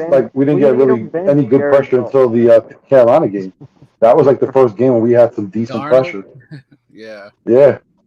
We made him bench Jared Goff. That's how bad he was doing. True, right? We had the strip sack for the touchdown at the beginning of the Cowboy game, but didn't have much after that. I mean, the defense of line, especially in that game. I mean, the defensive line has really been up and down this year, but I'm excited to see some of the younger guys getting more playing time. And I'm not just saying that because of our bet, Mike, but Teron Jackson even got a sack, in the game as well. So I'm excited to see the deep rotation that we have right now. I like it. Hey, did you see how ironic that fumble 6 was? Yeah, right to Slay, right? Yeah, that was awesome. Yeah, not just that though, but did you notice that one interview? They said that Maddox is a diehard Detroit Lions fan because he's was born and raised in Detroit. Yeah, he's the one that caused the fumble, which that was a good punch. That was a good punch on the ball, which ended up being a touchdown. So it was like all 3 Detroit people got to touch it at one time, and it was like, wow, that's an anomaly. Yeah, that's crazy. Well, actually, Swift. Actually, check this out. Swift is a Philly guy, right? He's a Philly native. Yeah. He was in the Catholic. I forgot what school. So the Philly guy helped the Detroit guys help Philly win the game. Yeah, a little back and forth. Yeah. He helped out. He knew what the home team what it was. Exactly. He like, I'd rather die with them. Because I was gonna lose anyway, fam. Here's the ball. yeah. We suck anyways. But Derek Barnett, right? Like he's a bonehead. He's an idiot, right? I'm definitely done with him.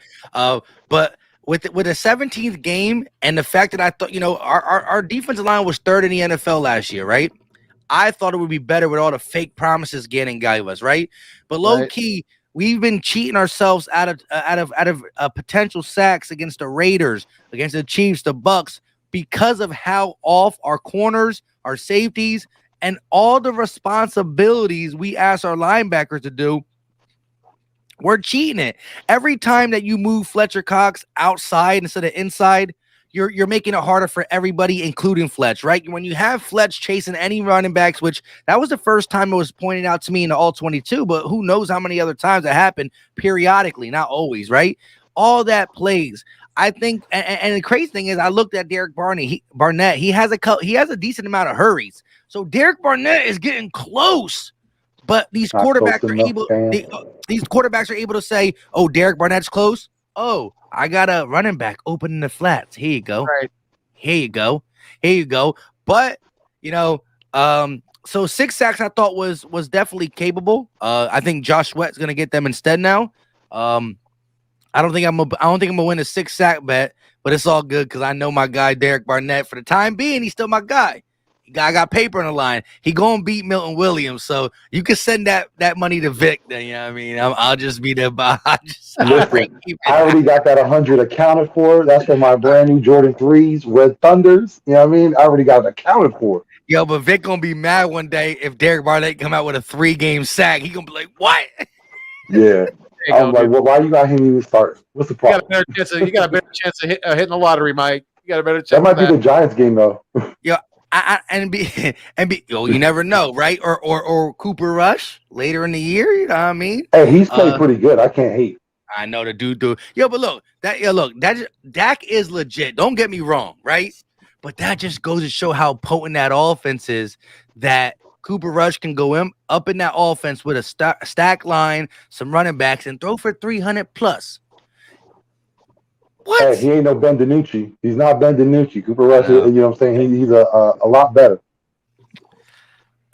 I need Barnett to step up. I don't even like Barnett, though. I'm done with him, though, just because the constant bonehead plays. Like, I thought maybe with this new coaching staff, he wouldn't be as stubborn and attitude-wise, but he's still just I don't give a bleep kind of guy. So just don't cost me 200. Like, look, I'm either going to pay $200 or break even, right? Because I don't think he's going to get 6 sacks, but I really don't think Milton will. When I saw Milton Williams get the sack, I celebrated on the play-by-play, but I was like, no.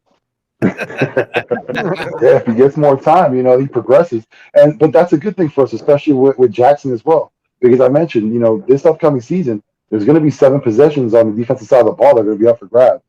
We have to fill that in somehow. If with these 2 corners and Gowan and I just lost his name, that we just picked Vincent, that we picked up today, and you got Williams and Jackson performing well, that leaves you down with 3 positions to go. Yeah, it does. Let's see here. We got Philly podcast. What up? Yeah. We Papa Store. I just gave him a wrench, definitely. So what's going on? Yeah, Joe. We got Joe Castro. He's in the chat as well. What's going on, Joe? Joe, check Twitter because I dropped it for a few people definitely, and this is one of them right here. We got let's see here, Tone to Shields the second. Yo, I was just about to get off too because this is one of them days that I'm of course not sipping because your boy keeps it nice and easy on the weekdays, and your boy gotta wake up at like 4:45 in the morning. Dang, my man put you on it. He sacrificed himself for you, Tone. You gotta fertilize, Mike. Fertilize. I gotta fertilize, water. I got a lot of stuff I gotta take care of. Yes, sir. You're muted. Tone, I think you're muted. You're muted, my guy. Tone. Well, yeah, we Castro, come join us as well if you're available. Definitely, we'd love to have you join the East Meets West podcast. How about now? I got it. Yeah, there we go. My bad for the echo, y'all. I just moved it to my new spot, so I still gotta fill some stuff in here. You're good. Congratulations to you on the new You spot. coming out with the new diss track, Tone? The new Flower Power song. Come on, man. Y'all know we the flower kids. This The is flower ridiculous, man. The flower child, right? That's right. That's right. Oh man. So I think I heard a little bit of what y'all was talking about. I think the last thing I heard was you guys talking about the sacks, Josh Sweat, Derek Barnett, and everything. Yeah, I was watching that game, and I ain't gonna lie, Barnett was kind of making Sewell look real weak. He was talk was about really- it. Talk about it. I'm gonna be honest, and I've been giving Derek Barnett a lot of grief, but as have we all. he made Penny Sewell look like a boy, and then Josh Sweat just took over. Like that first quarter was all his. He balled. He definitely did. And not getting no 6 sacks though. He's got a long way to go. He's got a long way to I go. know. That's because Jonathan Gannon robbed him for like 4 or 5 games, bro. I'm mad.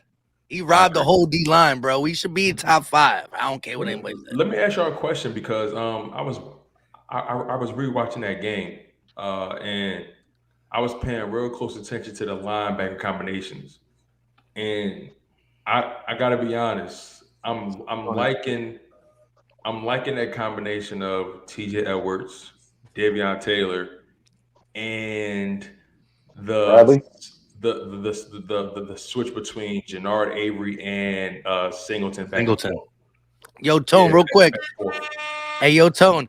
I dropped a video earlier today before I went live, before I got on here with these guys, and it Right. was about, the Eagles almost trade Fletcher Cox and the benching of Eric Wilson and the less snaps. I forgot my title, but it pretty much said about Fletcher Cox, bench Eric Wilson, and less snaps for Alex Singleton, and the fact that I like the TJ Edwards, who led the way with 41 snaps. Then it was Davion Taylor with like 30 something snaps. Alex Singleton with like 21, and then you had a Jannard Avery and Sean Bradley with like in the teens, and then Patrick Johnson with only a few, and a healthy scratch for Eric Wilson. But I agree. I think Alex Singleton in a limited role makes him play better, right? We started liking Alex Singleton last year when he was like, ooh, he's coming out of nowhere. He's playing a little bit. He's playing half the snaps, right? He is a little small. I'm not saying he gets tired or not, because he does get tackles, but they're like down the field where they're setting herself up for a second and short. So I like maybe Alex Singleton blitzing a little bit more and playing more limited snaps, but he's more efficient in them. And I like TJ Edwards as the thumper. I like Davion as the side-to-side guy. And low-key, TJ Edwards is not as bad in coverage as people think. Man-to-man, no bueno. But dropping back in zone, he knows he's better at getting the adequate depth in certain zone packages, or even behind a half zone, half man concept. I liked him too. It was the Lions, but you hit on that, and I thought I was the only one that was really paying attention to that. So I made that video like 3 hours ago. That junk was, I loved it. I loved it. Hey, listen, that's crazy. Great minds thinking alike, because I was really, I was paying attention to it because that's our worst position group on the field, and By far. Yeah. And when you think about like the history of this team, we have not catered to the linebacker group at all in any capacity. And I'm gonna be honest with you guys. Like, I don't know how I feel about Nick Rallis as the linebacker coach, because I'm starting to get this feeling that I feel that he's too close to being their peer, and there may be a lack of accountability in that room. But like you said, when it comes to Alex Singleton being in the limited role, we don't have any linebacker on our roster that can play 70% plus of the snaps. We just don't have that guy. So what we have to do, we have to be very calculated in how we use guys, situational. This is where coaching comes in. Like the less talent you have, the better your coaching has to be. And this is where Jonathan Gannon has to make his money. He has to show that he can put these guys in the right situations at any given time. Because I love seeing TJ Edwards running downhill. TJ Edwards was by far the most explosive player on that field. I think he had about maybe 3 or 4 tackles for loss. He he was everywhere on the field. And like you said, Alex Singleton in that limited role, it works. We're not putting that much pressure on him. He doesn't feel like he has to do everything, because it just seems like our linebackers wait for the play to happen instead of making the play. Yep. Not just that, Tone, you're giving our defense a chance to rest a little bit. So you got a little bit of fresh legs in the mix. So that helps too. Big time. Yeah, and I mentioned earlier when you were talking about linebacker, I think one of the things we missed out on was Zach Cunningham. I think he would have, bolstered his defense, especially that linebacking core. And he was going for cheap. There was no reason why we couldn't have gotten him. Do y'all think the Eagles should have maybe? And this is just out of curiosity. Do you guys think they should have made a move for Von Miller? Not What for did the Von second go and for? third. A second and third? Yeah, that's a little too much. It was steep, wasn't it? I kind of thought they overpaid for a guy on the back end of his career. But just wanted to check the temperature, you guys, because that was something I was looking at. The Rams are definitely in a win now mode. So they're all in right now. And they're set building their teams throughout free agency and trading. They're not keen on the draft right now. You know how many draft picks they got this coming draft? I think they got the 4th and the 6th. That's it. Wow. Yeah. Bro, that means listen. GM could literally go play golf for the That reminds me of when New Orleans did that, when they traded the whole draft away for Ricky Williams. It was like they came in for one pick and they were out. But it's not even like their first pick is the 4th round and then they get a 6th. So their scout team is getting paid all year to do pretty much nothing. They're not going to. Hey, that's probably how they're saving money. They're not going to draft until they're not going to have a first round pick until maybe I'm 35 and I'm only 26. Like it's going to be a while before they draft in the first round, man. But I gotta respect the fact that they're going forward and they're still remaining competitive. I'll be honest with you, that decision to get rid of Jared Goff and get Matthew Stafford, ballsy, but I liked it. I liked it though.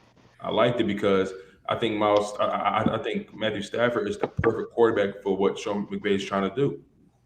Well, I think they understood the position that they were in. And also McVay didn't want anything to do with Goff anymore. If you seen, there was a clip with him and Goff talking how Goff was like, I like the field. I feel fast out there. McVay gave the only snarky look like, you ain't fast for shit. You know what I mean? That was the decision. I got to get rid of this guy. Yeah, but look at the temperature in the room when it comes to the Eagles, who won in 17-18, and the Rams, who lost in 18-19, right? We fell off the map heavily. They don't have draft picks, but they've been playoff competitive. They had one down year with some injuries and the Todd Gurley bullcrap, but they were able to float it up and still get now back. They went all in on Jalen Ramsey. They went on in on another pass rusher. Oh no, they got Leonard Floyd. I think that was free agency though. But they traded for Ramsey and they traded for Stafford in the sense that Goff was so booty juice that they had to give up picks as well.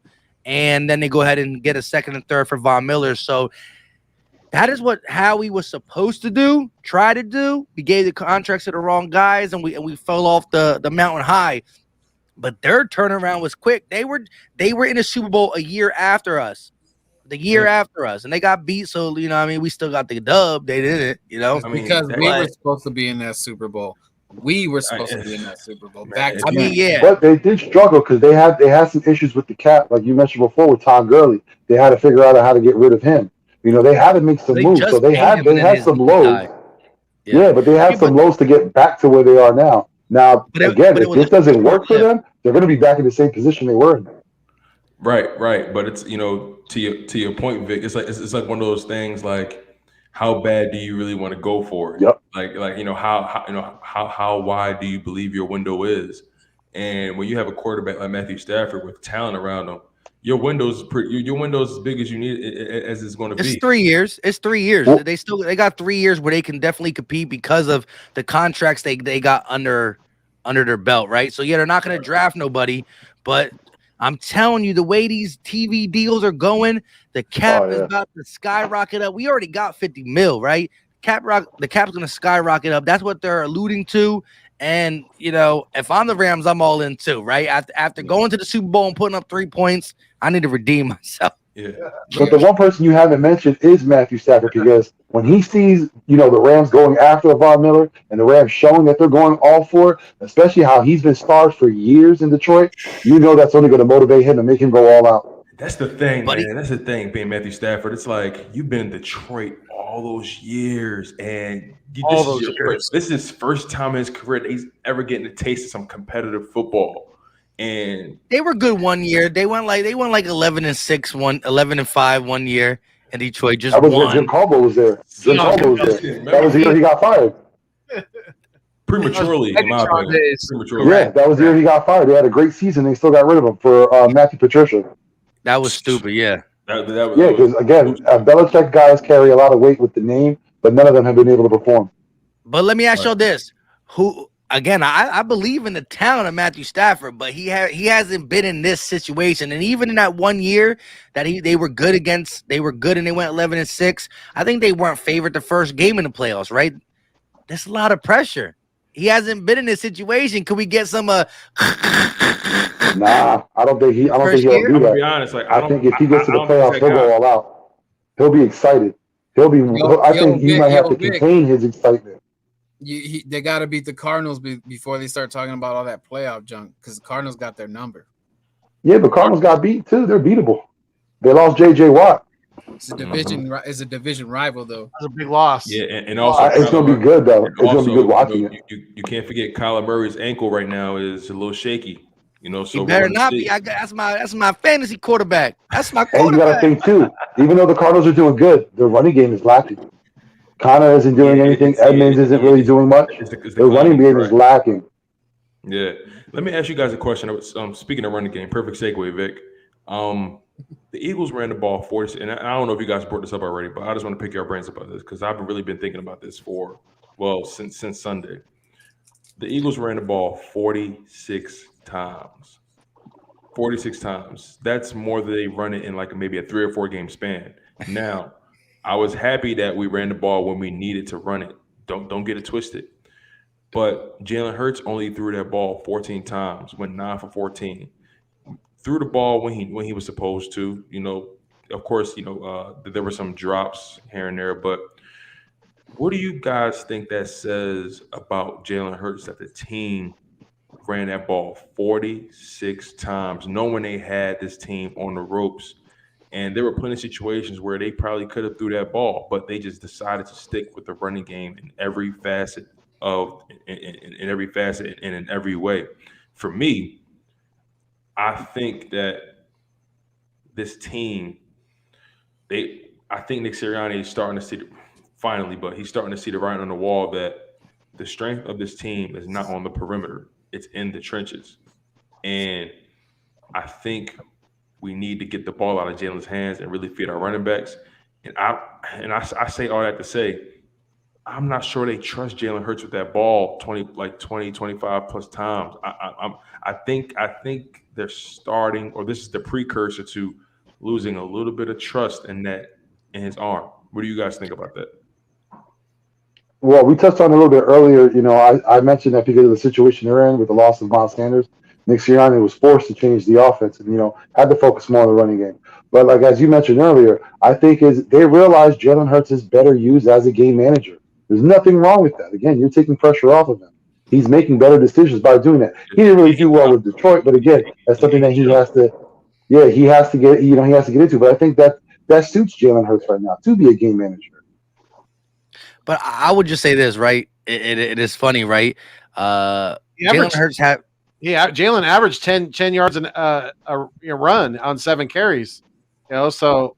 But I expect that.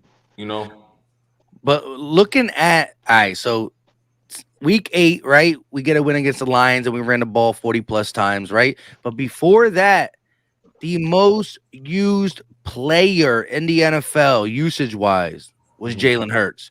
The ball was in his hands for decision makings more than Tom Brady, Kyler Murray, Aaron Rodgers, you name it, it was, right? So it didn't take long to realize what his struggles were, right?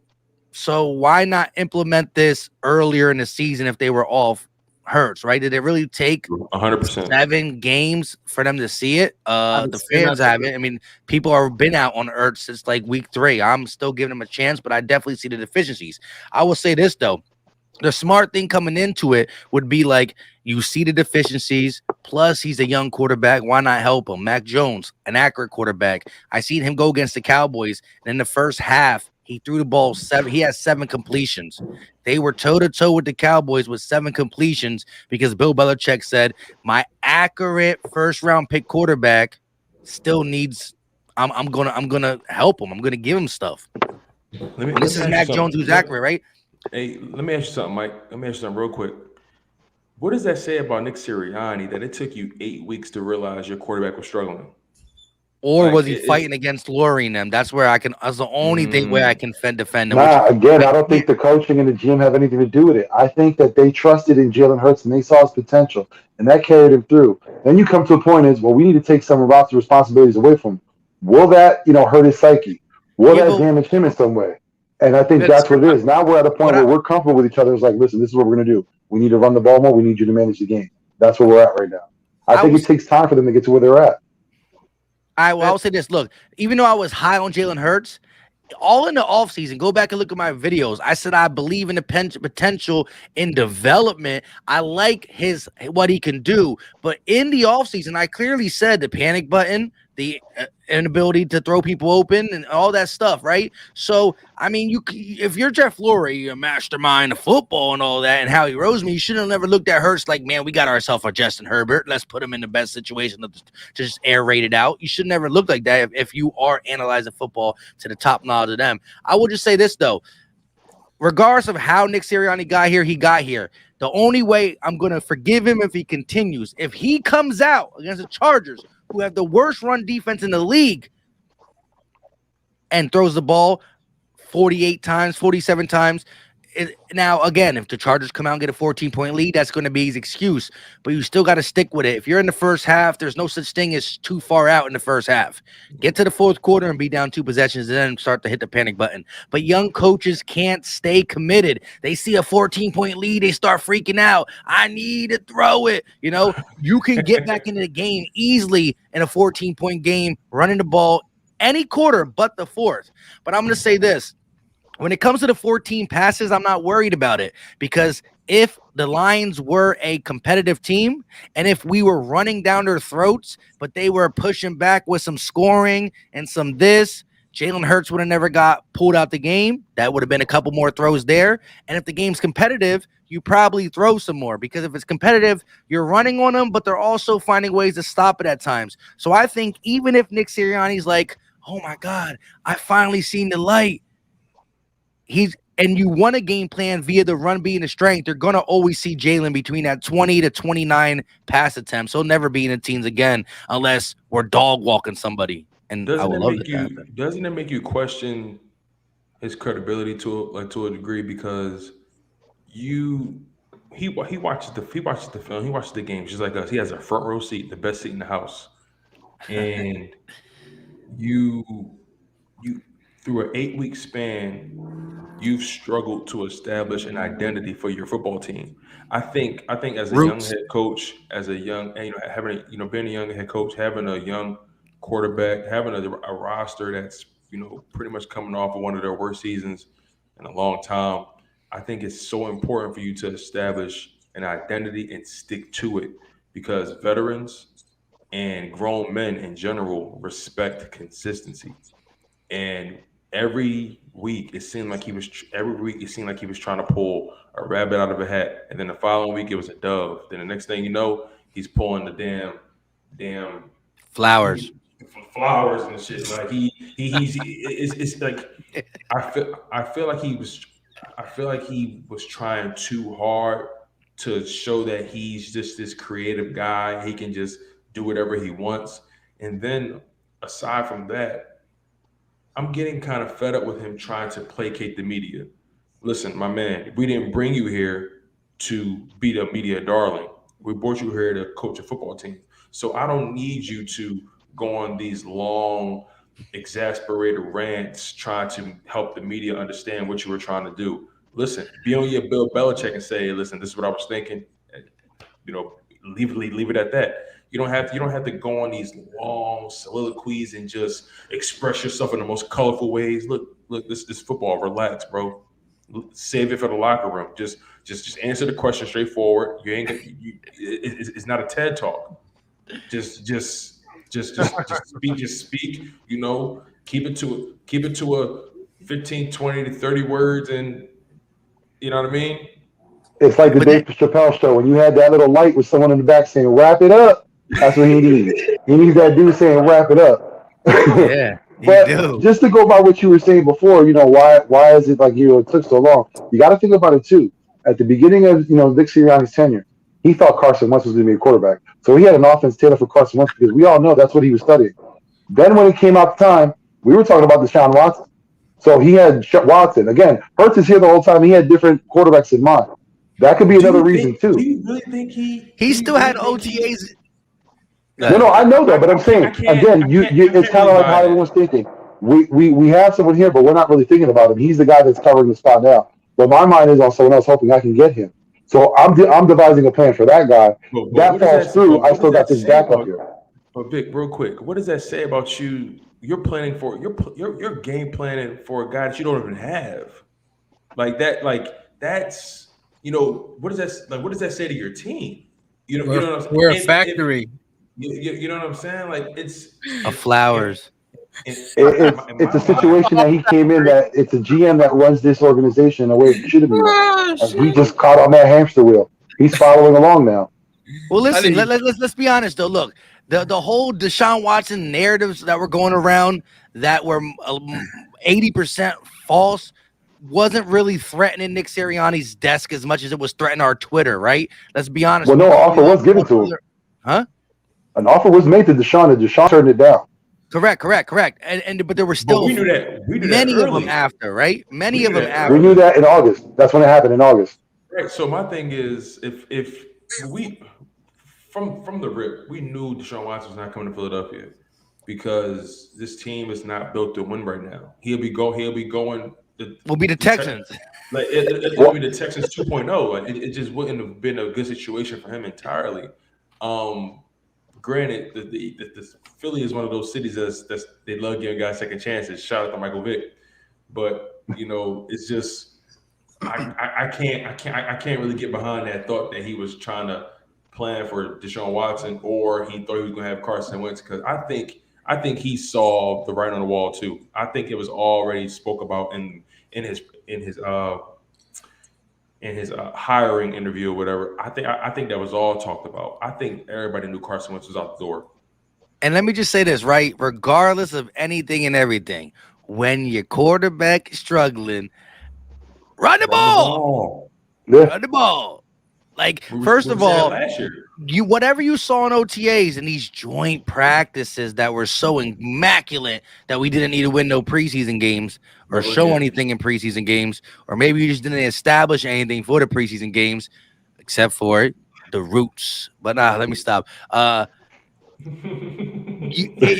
You seeing that your quarterback is struggling, right? Should be that having a run game plan like you did against the Lions is like, dang, that was creative.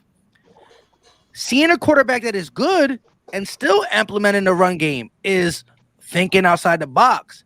But when the box is broken or the quarterback is struggling, run the ball is the alternative. So I can't give you credit, and I'm even more mad because it took you that long, right? If people were really saying Jalen Hurts was bad against the San Francisco 49ers and the Dallas Cowboys, right then and there should have been, well, let's start helping them. We should have been helping them since the San Fran. Oh, that was one bad game. Let's go ahead and throw it 40 times against Dallas. Whoa. He needs help. Help him. You can't tell me that. You can't tell me that Jordan Howard couldn't have helped on some of those goal line situations earlier in the season where we missed points. Who's We left 26, by the way? Honestly, But I'll say this though, And he we're all was- upset that it took so long, but isn't that what he's supposed to be doing? Isn't he supposed to be progressing? Who? Wait, say it again. Who? The coach. We're all upset that it took Sirianni this long to get where he's at, but isn't that what he's supposed to be doing? Should he not be showing progression? And I think that's what he's doing. No, I'll be honest. I don't think I'll be A lot honest with you, Vic. longer than we really I hope. don't think that was progression. I think Fool's that gold. look, I'll be honest with you. I think he knew if he lost this game, he would lose the locker room. He already I- Hey, that could be. He hasn't already. Well, hey, No, Vic, he's hanging on by a thread, Birdman. I'll give him that. He's hanging on by Yeah. a thread. I co-sign with Tone. But real quick, Vic, this is my thing. I understand as much as we want to say Jalen is learning, so is Nick, and he's learning 2 jobs, head coach and play caller. I understand that, right? However, right, Jalen knows how to play quarterback. He played it in high school, he played it in college, right? But now he has to get acclimated to reading NFL defenses. And I said this on one of my things with LB, right? He was able to get away with certain things in Oklahoma, right? It was a softer conference than even the SEC, right? So the defense was worse. He had CeeDee Lamb, and he was able to use his legs. His legs were more powerful in college. It's taken away to a degree in the NFL compared to college, right? His overall athletics and being able to find his first read, who is a go up and get it wide receiver, where our number 1 wide receiver now is more of a technician. All that being said, I'm expecting him to go through the trials and tribulations of learning how to do all that at the NFL level, right? Nick being a new head coach, I understand that, but he's also been in the game of football at the NFL level. So yes, he has to understand how to be the man in charge and take responsibility and divvy out this and delegate this and call plays that. But one thing that's never changed in football is that if your quarterback is struggling, run the ball, right? This is a newer league. We pass the ball now, but 1922, when there was no gear, it was, run play after run play after run play, right? And it got better, but when in doubt, fall back on a run game. And the reason I was so hard on Sirianni is because he was losing in ways that were breaking records. That is not winning football recipe. So he was going against the grain.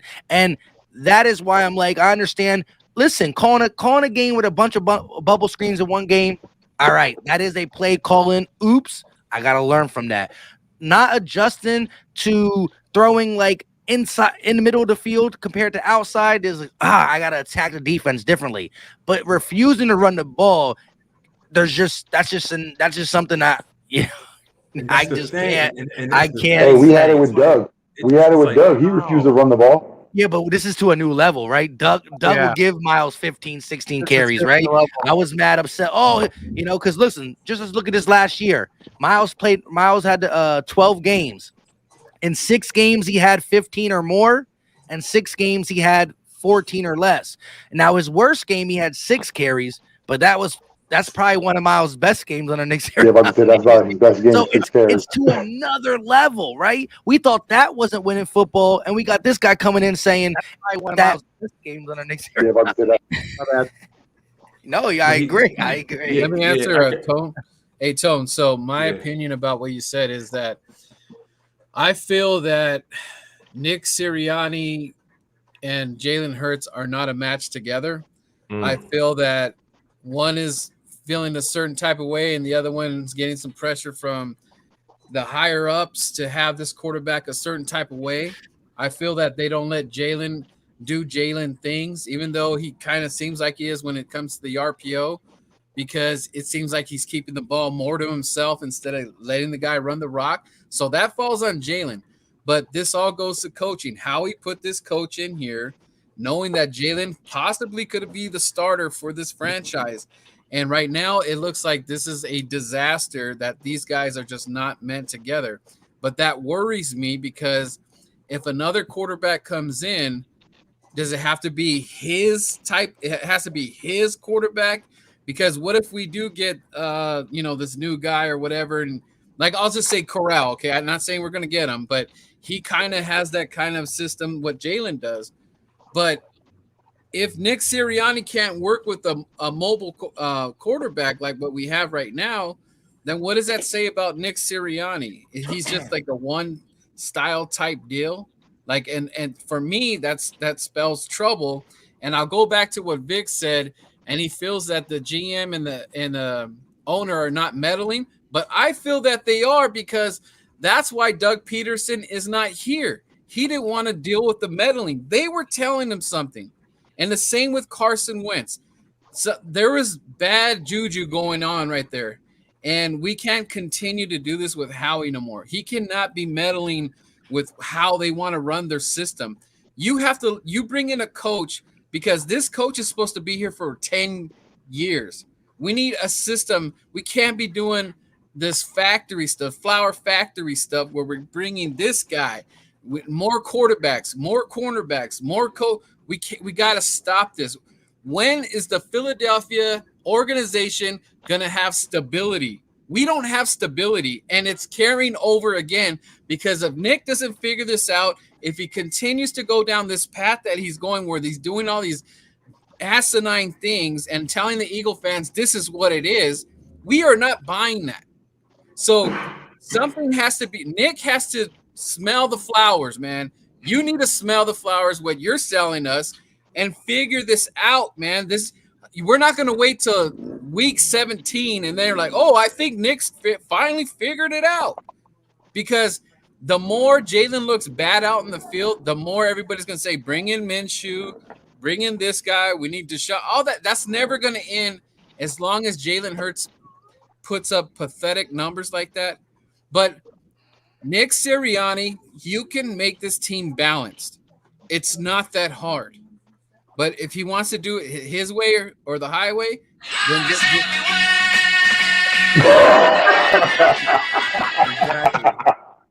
Yeah. Sorry, my guy. that's Sorry, my yeah. opinion, man. I feel agree you, with a though. lot of that. I agree I with a agree lot with of you. that. I agree with a lot of that. Yeah, look, the thing is though, like you said, if he don't wake up and smell the roses, he gonna be pushing daisies. Like he's That's a great one. I love that tone. Yeah, But like you're saying, nothing's going to change unless we get rid of Howard. If not, we're going to be in the same position we are next year. Bingo, Vic. I'm not gonna. Vic, you just hit the nail on the head. I'm telling bingo. you, How do you get rid of him this though? man, how he rolls. Fire him again. It's because of the relationship he has with Lori. Lori is, listen, everything starts with Lori. Lori has to be comfortable to say, all right, Howie, we have a personal relationship. Now we have to move on from our business relationship. Again, if you fire Howie, it's not like he still can't come over, every Saturday night. You mean that it's still like you still got a relationship. I don't know why he thinks if he thinks that firing him would end that, you still can't communicate. Again, he's not working as your GM. He could be the team president, whatever. He can handle contracts. But player personnel, he should not have anything to do with that. I'll be honest with you guys. I want him gone. I want him out. I know we could I'm potentially trying to set a deal. I know we could potentially have 3 first-round picks, but I am so nervous. Oh, hell yeah. About what this man's going to do with this, because sometimes when that kid get their birthday money, they don't know how to act. They just go, they just start. Listen, how many years do we go into a draft? We're like, yo, we're getting DK, and then we end up with JJ. You know what I mean? Or that we're gonna get CeeDee Lamb, and we end up with Rager.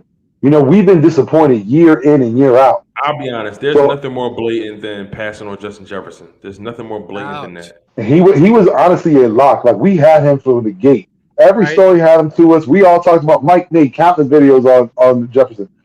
It didn't happen. And again, we were all shocked. I was shocked. That happens every year in and year out. That constantly happens. The guy who's up, that's right there for us, we never take. But this was crazy though. Like it really does start with Lori, right? So as much as Howie's screwing things up, supposedly, it starts with Lori. And let's get deeper. How much is it that Lori is literally touching things too, and having Roseman as the fallback guy? Like you don't know if it's Beavis or Butthead at this point, but something at the end of the day. Look, you made your billions. How did Jeff Lurie make his money? He was in cinema, he's a right? movie producer. Yeah, he's a movie producer. He made a bunch of crappy. But I see Lurie as that careless owner. Like how we saying, he's in the Hollywood Hills in his mansion. And then he sends his little command. Not since the Super and Bowl. He's not even paying attention to anything that goes on. But when he thinks something should go his way, he'll make that call and it gets done.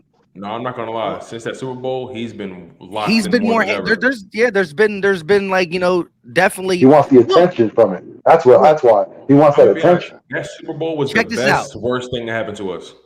Facts. Look at this. So I showed a video, and after we beat the Carolina Panthers, right? I was trying to tell people, like, it was an ugly win, but a win is a win, right? So it showed a video of Jalen Hurts, getting hyped, talking to the fans before he went into the locker room, right? And right after Jalen Hurts went in the locker room, you know who slipped right through up in there too to talk to the team? Good old Jeff Lurie, right? Bro's, in Carolina, I understand that, but he's up in the press box, but he's getting down on the field to slip in the locker room at the same time as your quarterback is, and he was the last one to enter. That door is shut. I'm just saying, I think he has been feeling himself since the Super Bowl, and maybe not super hands-on, but he's is. And I think you just got to be, look, a good corporation is ran by the owner who has the money to start the business, is putting the right people in charge to continue to run the business. If you don't believe in Howie, then do it yourself so we know it's you, so we can pinpoint. Howie's going to get the blame regardless because of the title of his name is GM. However, the GM for the, Stephen Jones is like the real GM for the Cowboys, but Jerry Jones still has ultimate say, right? So when stuff goes wrong, you're going to blame one of the Jones. Was it Jerry? Was it Stephen? You don't know. And it's almost like that now. I feel like, is it Howie or is it Lurie? Regardless, it starts with Lurie, and I just can't fathom a way that he kicks him out unless we were like, if we lost to the Lions and end up only winning 2 games in the season, that might do it, but I think Howie's going to Lurie's going to allow this man to mess with the picks that he so-called magically acquired for us. He didn't magically acquire them for us. Some of them was he made up off the things he did wrong with how he went with Carson Wentz and all that. But it's just wild to know that is our future. So I try to always stay in the football side, because once I start thinking to that, there's no going back. Like, we can talk about criticizing the players' play, that then we're going to criticize, the national media will criticize this and third, and things can get done. It sucks, bro. But how do you stop it?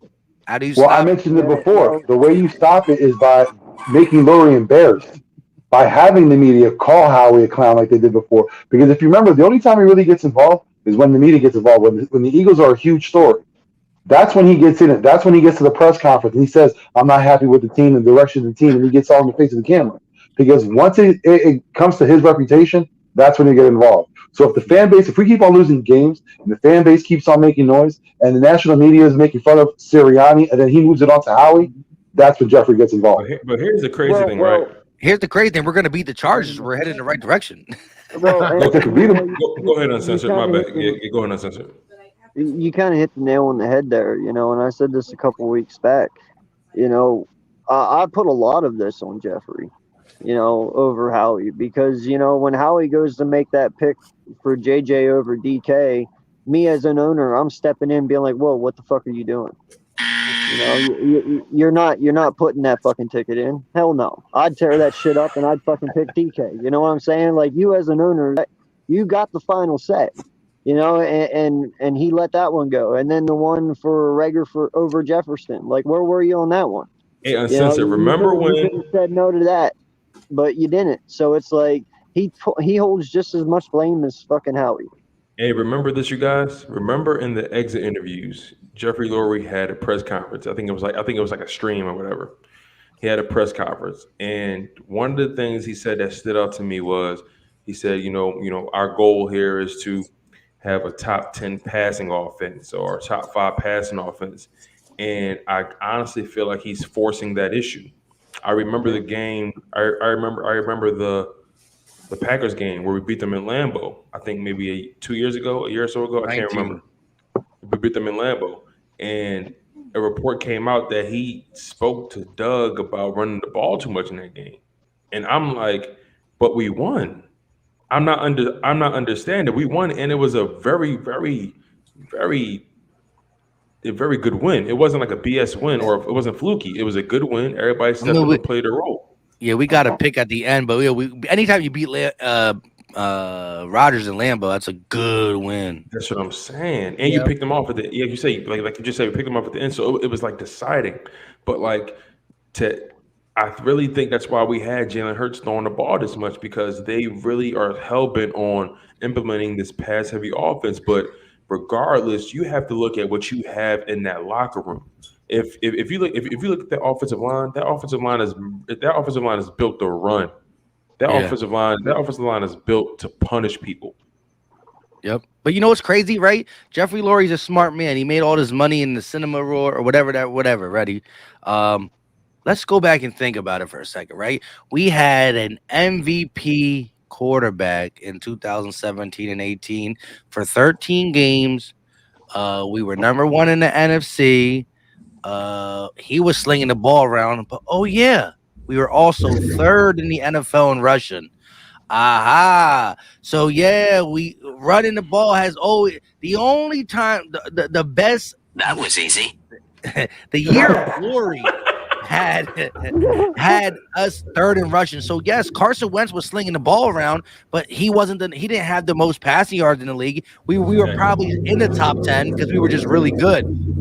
Yeah. But to act like we solely got to the Super Bowl because we passed and we didn't run is an absolute lie. And if you want to go back and duplicate the Super Bowl season, well, let's go. Okay, you do want a top 10 passing game, but you also want a top 10 running game. Which one do you have more closer to now? Possibly a top 10 running game. So start with that one first. Like, come on, my guy. You're absolutely right. Like, And then Well, on top of that shows you where Lurie's were- head's at. Yep. If he's constantly talking about how he wants the top 10 passing, that's because he wants to put on a show. He wants to put on a show because he wants people to continue to buy tickets. He wants to sell I'll be merchandise. honest with you, man. That's where People his buy head's tickets at. when we win. Listen. Yeah, I live in Philly, man. People buy tickets when we win.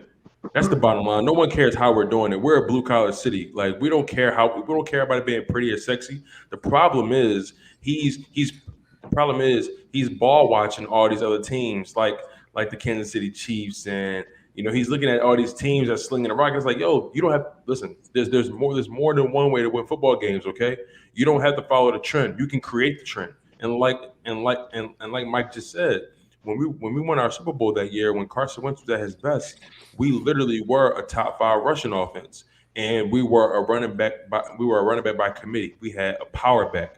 We had an elusive one cut back with Jay Ajayi, and Corey Clement. And then we had the receiver scat back with Corey Clement. We had this 3-headed monster that was able to execute in 3 different facets of the game. So if you think about what we have right now, running back, if everyone's fully healthy, of course, think about Miles Sanders, who's that elusive one cut back. You think about Jordan Howard, who's that power back, north-south runner. Then you got Boston Scott, who can make it happen, or Kenny Gainwell in the passing. And you have that 3-head monster again. You're not feeding them. And for some odd reason,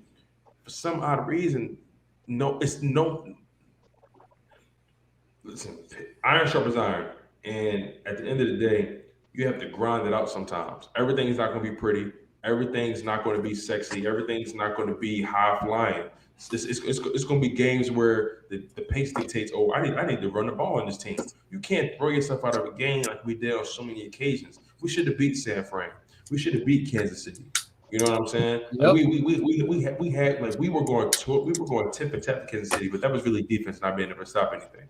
But nonetheless, it's just the fact that we have to commit to this running game, and we have to lean on our strengths so we can bolster and remedy our weaknesses. You can't just keep playing football based on your weaknesses. You can't force the issue. Like my man Philly Fresh always says, you can't fit a square peg in a round hole. Like it just doesn't work. You have to work with what you have at the end. We have the blueprint, and Jeffrey and Howard are like, you know what? I know we won the Super Bowl, but this blueprint, that shit's ass, bro. I ain't trying to go back, man. Right. He's like, he's like, you know what? I can do it this way. And I'm like, I'm like, bro, like, come on. You think about all these teams that are doing great right now. They still have a running game. Think about the Buccaneers. They still give Leonard Fournette that ball 15 to 20 times a game. Or not just him, but they still run that ball more than 15 to 20 times a game. They make sure that running game is a part of the play call because they understand that Tom Brady loves to play action. He's one of the best play action quarterbacks in the NFL. You know what I'm saying? You think about the Bills. The Bills don't really have dominant running backs. Devin Singletary hasn't really been good in a while. Zach Moss is average. You got the Ravens. They still run the ball. Think about the Ravens. And it's so funny, right? I'm glad you brought the Ravens because this will bring me back to a Nick Sirianni point. you mentioned that I think it was Birdman. You mentioned that Nick Sirianni may not be the quarterback for Jalen Hurts, right? And here's my thing about that. The best coaches know how to change how they coach according to their player. Think about Harbaugh. He went from Joe Flacco to Lamar Jackson. He went from Lady Liberty, who doesn't move at all, to The Flash. the Flash. Like Yeah. it makes that just goes to show you that you have to change how you play call. You have to change. You need to change how you approach the game based on the talent. When you have talent in front of you, don't be resistant to it. Bask in it. Feed it. You feel what I'm saying? Yeah, Yeah, and and Doug Peterson did it. He went from Wentz to slow poke Nick, and look what he did with Nick. true. But yo, I'm about to get up out of here. It's 11:30. Your boy gotta wake up at 4 in the morning. Yeah, that's wild, man. Yeah, Man, that's like I crazy. said, I really was only gonna hop on here for like I got on here at what, like probably like 9:50. Yeah. I was Yeah, like, like I said, you was in here like maybe half an hour in. I was like 10:30, I'm out. Then 10:30 came and I was like 11, I'm out. Now I'm closing on 11:30 and I'm like, I am out. Hey, man, we appreciate you for coming through, my guy. Thank you so much. Hey, Absolutely. yeah, Sir. All and love, Mike. appreciate y'all. Much love, Mike. Hey, Take man, care. have a good one, man. Thank Take you, it Mike. easy. I won't tomorrow morning now. I know. Get some rest, my guy. Get some rest. Peace. Have a good one. Y'all crazy. Oh man. But yeah, you guys, this live stream is heavy, man. Like I love what you guys are building with East Meets West. Like East Meets West, this thing is fire, you guys. Like I really appreciate you guys, for reaching out to me, let me tap in with you guys, man. Of course. I've been Of course, man. The door's always open. Yeah, Anytime. I've been MIA for about a week because this move been kicking my ass. But other than that, man, I'm back in full effect. Got more space. Got a whole separate space to do my content now. I'm gonna turn Nice. this whole room into like my own little studio area. Like, I'm excited, man. So I appreciate you guys, helping me get back into the rhythm of things for sure. Oh yeah, all day. Hey, Man. Tone, if you ever want, man, I do the post game show. You're always welcome to come through.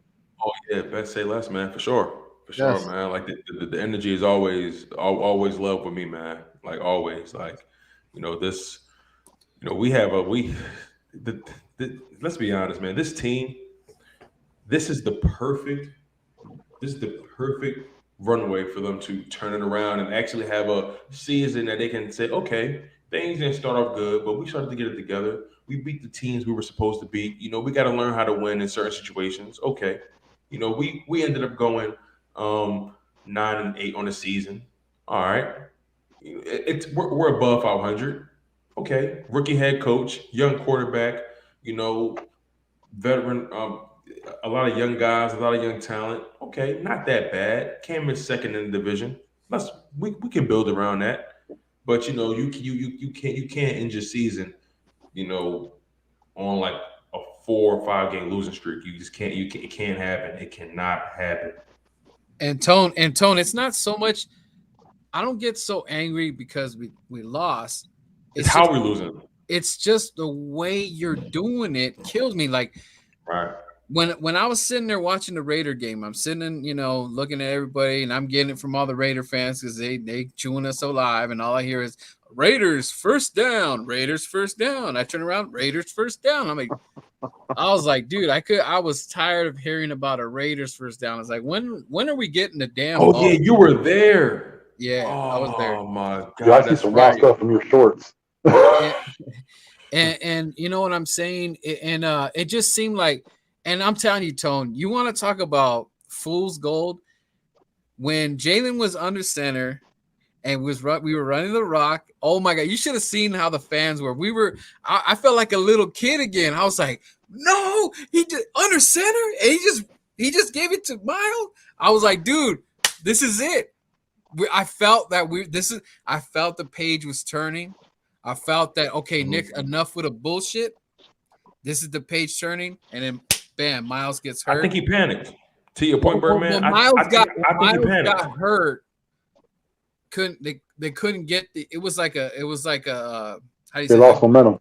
We got gut punched, and then that stupid call he did where he The accepted penalty, the holding penalty on third down, where he took the down at first and then changed his mind and took the yardage, and they came back with the pass to the tight end for the first down. That was stupid.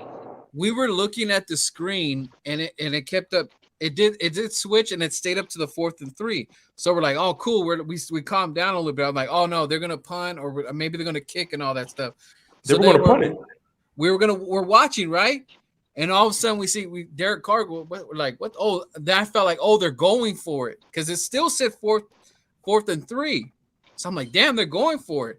But not knowing, they never, for some reason in the stadium, they didn't switch it back or so. I think the people in the stadium were confused, bro, because they knew that was some dumb shit. Because even on TV, when you watch it, you see the punting units out, and all of a sudden they get called back.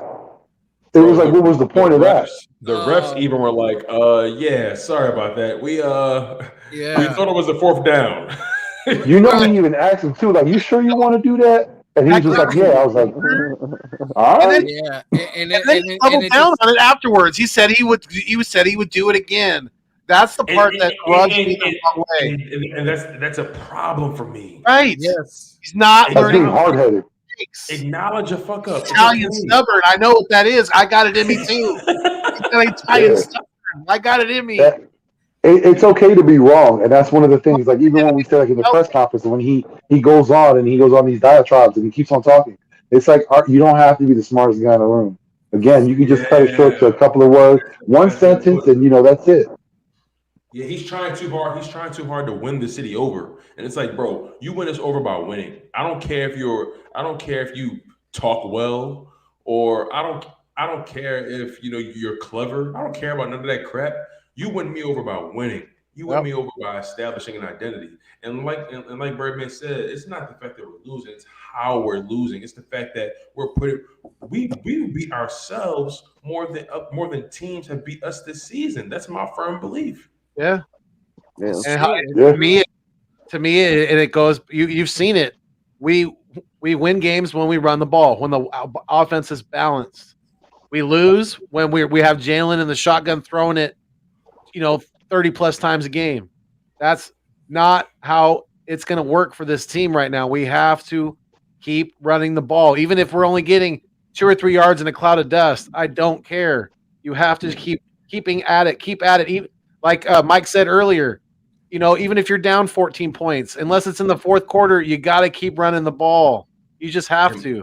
And my fear is they're building or already built, but my fear is that they're building or establishing bad habits with Jalen Hurts, because if you got him throwing the ball this amount of times and he's still a young quarterback, still relatively new to the speed of the NFL and processing of the defenses or so on and so forth, you have to bring him along so you give him time to think and process, and so he doesn't feel like he has to do everything. Because at this point, now you're starting to hamper with his development as a quarterback. Every quarterback is not going to be that guy in year 2. That's just not reality. Some quarterbacks don't really get into their swing maybe till year 3, year 4, aka Josh Allen. You feel what I'm saying? So you have to you have to put him in position to grow and be great. Unless your intention with him is not pure from the beginning, unless that you're trying to give yourself a reason to move on from him. You know what I'm saying? And my biggest fear is that this team will go after a quarterback early in his draft. Yeah. Here's my game plan with this team moving forward, knowing everything we know. If I'm the GM, I'm not in any rush to get my quarterback unless the deal makes sense. Or unless my roster is completely fortified for it to make sense. Because if it's me, I'm going to allow Jalen Hurts to be my starting quarterback unless he's just completely a liability. But if he's managing games, if he's showing that he can give us more positive plays than negative, I'm going to allow him to be my quarterback. Then in the meantime, I'm going to continue to build this roster. I'm going to fill this roster with talent. Regardless of where we finish in the division or regardless of where we finish in the conference, I'm going to continue to build this roster. I'm going to continue to remain competitive, but I'm going to build this roster. And if Jalen Hurts ends up being a guy, extend him. If he's not, you move on, you draft your quarterback, or you trade for one, and then you plug and play. Now the roster is set, you got your quarterback, and now you can just go win. There's this lack of patience. You know what I'm saying? It's like I was kind of thinking that we should just bench Jalen because I don't feel Nick is helping him at anything right now.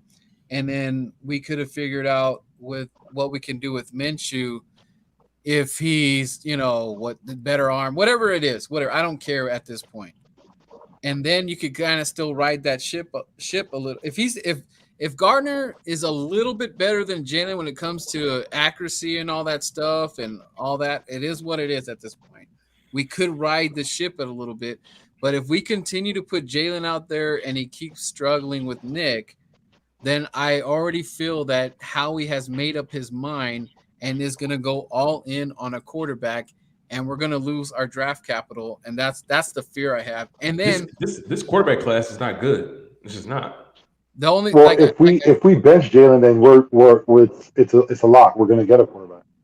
Listen, if we're benching Jalen, it's a lock. We're getting a quarterback. Yeah, but that means you're done with it. You've moved on. Nick, though. That also falls on Nick.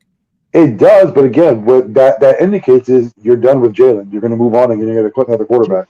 But won't be able to see Nick. I was going to say, but if that happens, can't we see what he does with the nut? What if he looks better with his? I'm not putting Gardner on this, pedestal or anything, but what if he looks a little bit better with Minshew? What does that say? Does that just? I think I know what you mean. Like, what if his game plan and what if his game plan is executed a lot better with Minshew? Yeah, easier or something. You're right. Yeah. But go ahead, Uncensored. Sorry about that. Pretty much what that comes down to for me is the only thing that you get from benching Jalen Hurts is you see if it is Nick or not. That will be your ultimate answer. Bingo. Okay? Because if you bench Hurts, one, you might as well forget it. He's probably not coming back. Two, okay, if you bench Hurts and you start Gardner and the same thing happens, one, you just lost a quarterback.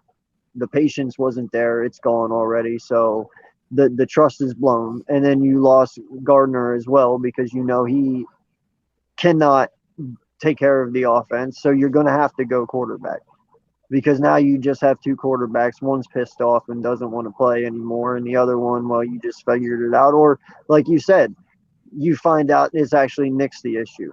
Right. Well, then you does no one feel this is 2018 all over again? Fire Nick after year one. But that's the ultimate question. Who do you want to piss off? Do you want to piss off Jalen and perhaps lose something there that could be special? It all depends on where that goes. Or do you want to? Before we even go with it's Jalen, Nick, and all that, it has to go to the top. If this does not get corrected at the top, we're gonna just keep doing this dancing around. We're gonna keep dancing and factory. Hey, to your point, who was the GM in 2018? My man. We're still doing that dance. We're doing that dance now. That's what we're doing right now. We're doing that same dance. Sometimes I really wonder what's going on in Howie's head. I'll be honest with you guys, before I get out of here, because wifey came in and gave me that look. But it's a wrap. But so I'll be honest with you guys when it comes to Howie. I don't like his face. I don't like his voice.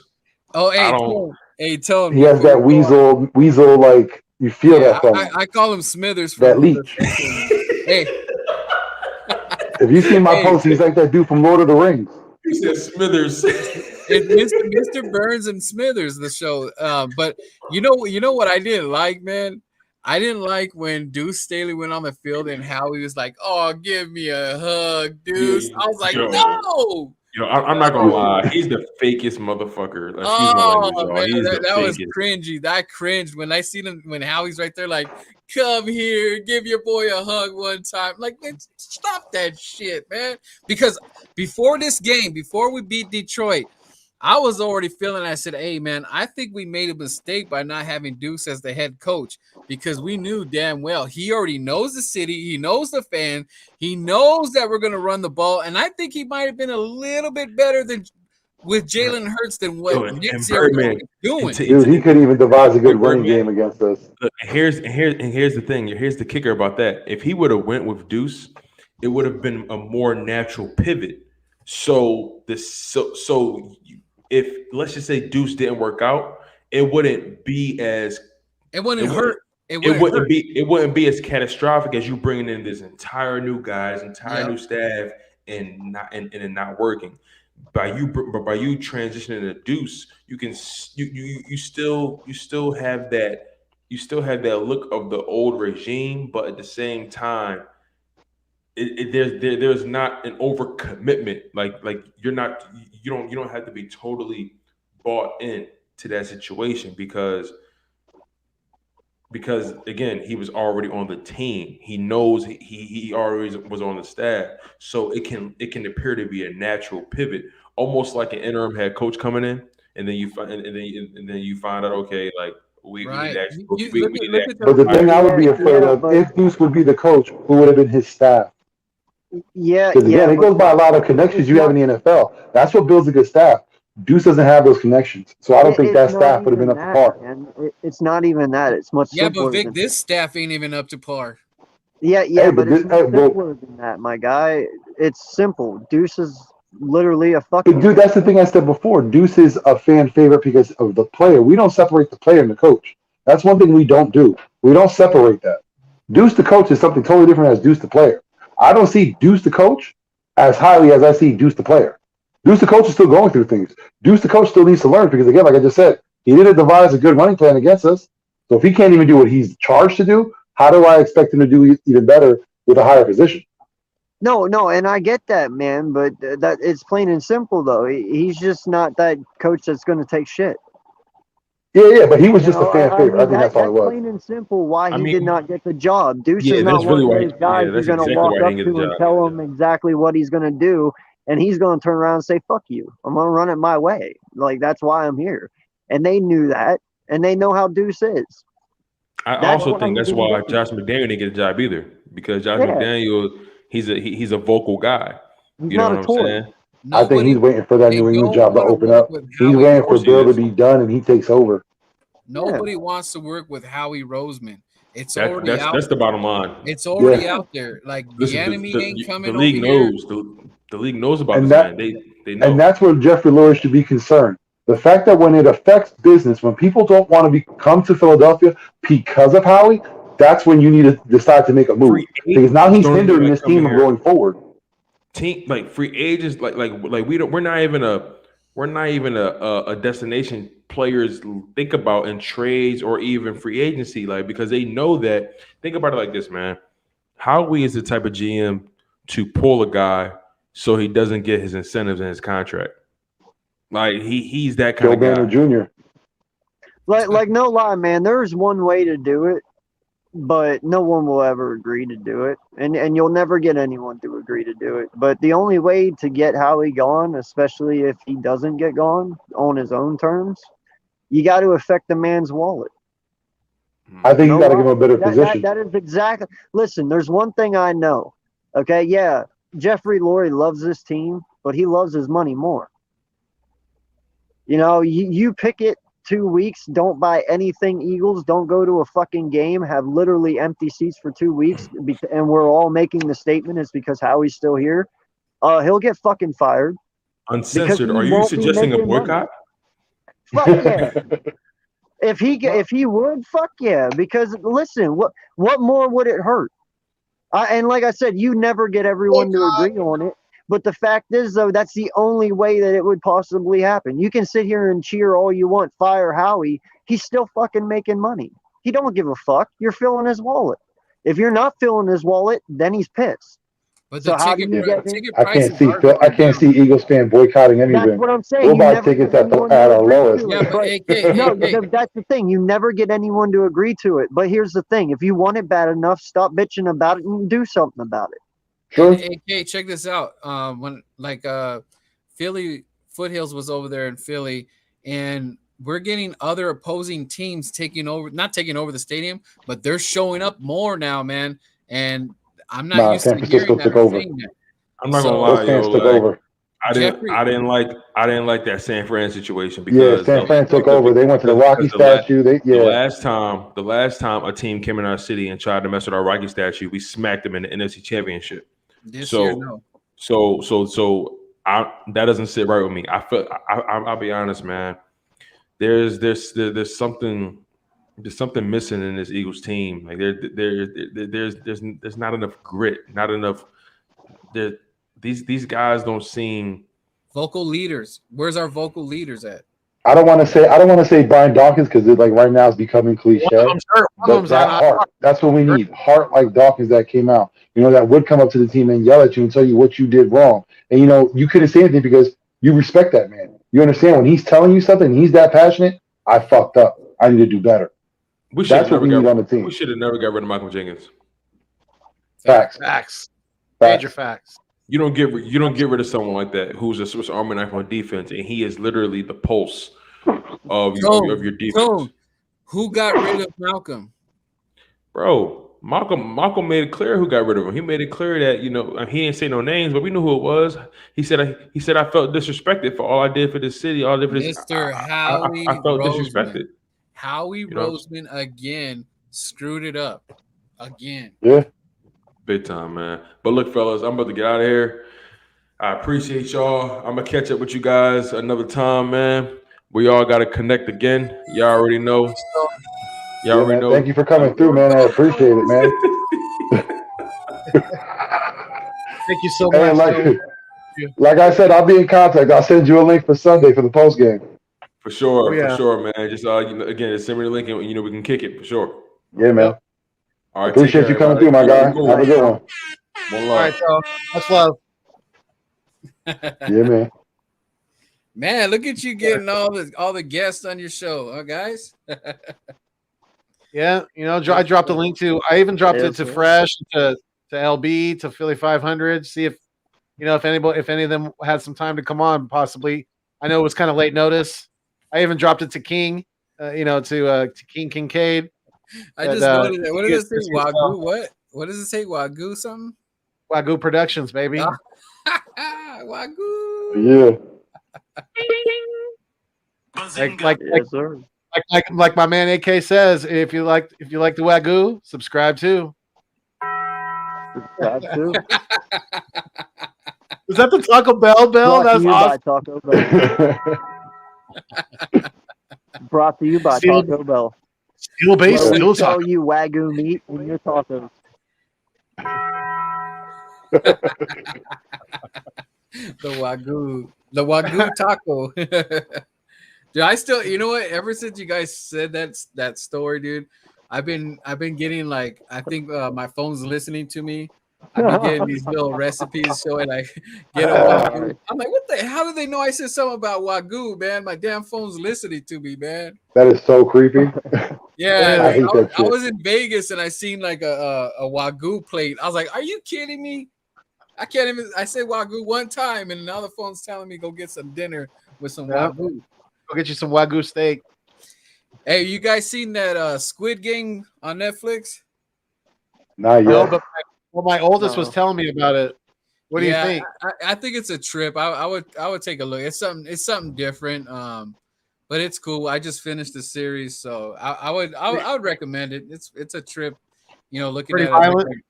Pretty violent. Yeah. I mean, yeah. It's. I can't give away too much. I don't want to kill it, but yeah, it's pretty intense to say the least. But I think it's pretty interesting. You guys should take a look at Squid Game. But yeah, there's a couple things I got to catch up. That Colin Kaepernick thing on Netflix too. I had a lot of people talking about that. Oh, really? Oh yeah, because he's saying that the NFL's new slave ship or something like that. I heard that it's like limited too, which is weird for Netflix, but it's a limited showing. They said. I didn't watch it, but my wife did, and she's like, he really puts it on. Is it like The Rock? Remember how when he did his, like his whole thing was fake. It was ridiculous. Yeah, but the thing about you watch and get your own interpretation, then we'll talk about it. Yeah, the thing about Cap is just like it just sucks the way it all went down, man. It was all bad timing. You know, he got that injury, and I was looking at some video. Man, he got sucked up. I don't know if you saw Kaepernick. He was all like bones, Oh and yeah. then it just kind of sucked because you know I was a fan of his when you know he was like kind of like doing some Randall Cunningham type shit, and even faster, dude. And it just sucks that you know they weren't able to get back to their winning ways. You know, as much as I don't want Niners winning Super Bowls, but I thought he brought like this new aspect, especially when he went down in Green Bay and just handed Aaron Rodgers that ass whipping. I was like, dude, who is this dude? And Yeah. it just never got back, and I think it was just unfortunate, man. And now he's just doing his thing now, which is it's sort of football related, but not really, you know.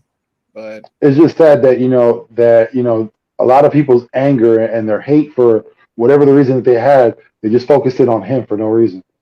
yeah, He went to a soldier and asked what was the best way to go about it. And again, that's the thing, people don't even talk about it. He literally went to a soldier to ask what's the best way to go about it. So for everyone thinks that he did it wrong, go talk to that soldier too. Go talk to the guy you think who's defending your country, who you're standing up for, was the same person who told him what to do. That's the thing that goes on deaf ears. He tried to go the right way about it, and he still was yeah. blamed for everything. Again, he had nothing to do. All he was doing was trying to put attention to something that was wrong. And a lot of people took it the wrong way because they might have thought that whatever was wrong was actually right. That could have been their feelings, you know what I mean? But again, they sacrificed his career to his part. He took it in stride. He could Yeah, have complained. He could the have he could have NFL. did a lot, but he did it. See, but the thing too is weird is that the NFL is like the mafia, dude. If you rub someone the wrong way, you're getting look what happened to Gruden. I can go on and on. If you do something that you were out of line in, they find some way to either get you the axe or they kind of brush it under. Like even with Robert Kraft, Robert Kraft's still an owner, you know, and even though supposedly was minors that he was with, but he's still an owner. But it's like Tom Brady gets away with a lot of stuff, you know, but it's like it's the business aspect. Even it goes down to Las Vegas. They got huge contract. Even Jerry Jones is the top dog. Even Jerry Jones can get caught on camera with blowing hookers, and he's still gonna be the owner and still gonna get praised because why? Because of that revenue. All they do when you turn on ESPN is Cowboys, Cowboys, Cowboys. Especially that they're winning right now, it's all Cowboys. But it's If because you it want to, generates that cash, man. if you want to know how bad the NFL could be, watch the movie Concussion. They discredit a world-renowned doctor. He was trying to bring light to the fact that a lot of these players were suffering from something they didn't know at the time was CTE. It was affecting a lot of players personally. Players were having lashes out in their families. Yep. There was a lot of domestic violence, and he wanted to bring light to that and show the NFL like players are getting hurt because of the game they're playing and how they're playing it, and the NFL discredited him. You know what I mean? The I hope NFL that took a lot doctor's away still from him. alive. I hope And one that of the doctor's lines for that still movie alive. is very true. The NFL took Sunday away from God. That's how powerful they are. I'm not trying to be blasphemous, but let's be honest. They took Sunday away from them. So yeah, they're very powerful. And with every organization that there is now, they might have a face to the public where they're very nice, but in the background where things that we don't see, yeah, they can get real evil. They can cover if they want to cover something up. Believe me, they will. Oh yeah. Yeah, just some stories just kind of go unnoticed and stuff like that. But like Yep. it's that, you know, even in Roger Goodell, who was Roger Goodell before Roger Goodell became who he is, man? I couldn't tell you. But He was you Paul know, Tagliabue's underling. dude, that dude's got some major pull. And Mm-hmm. it's like I don't know. It's just like he's like this super famous person, but all he does is he handles football relations.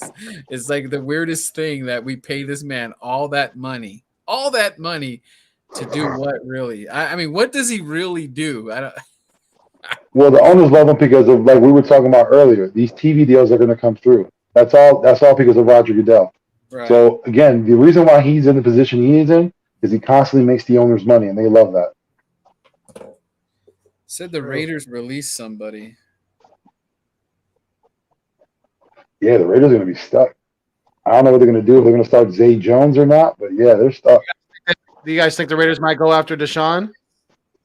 Oh, In the offseason? it just said Oh, breaking now news. Deshaun, They released. Deshaun Jackson's a free agent. Oh, they went for Deshaun Jackson. But, No, that's right. He got released. That's right. the Raiders released Henry Ruggs. Right Yeah, now. listen. Hey, Oh, yeah, shout out sure. to Gate City. It was a joke at the time, but on draft day when they drafted him, he even said it. I doubt he even gets to his second contract. He'd get released beforehand. And again, he meant by just because of his play.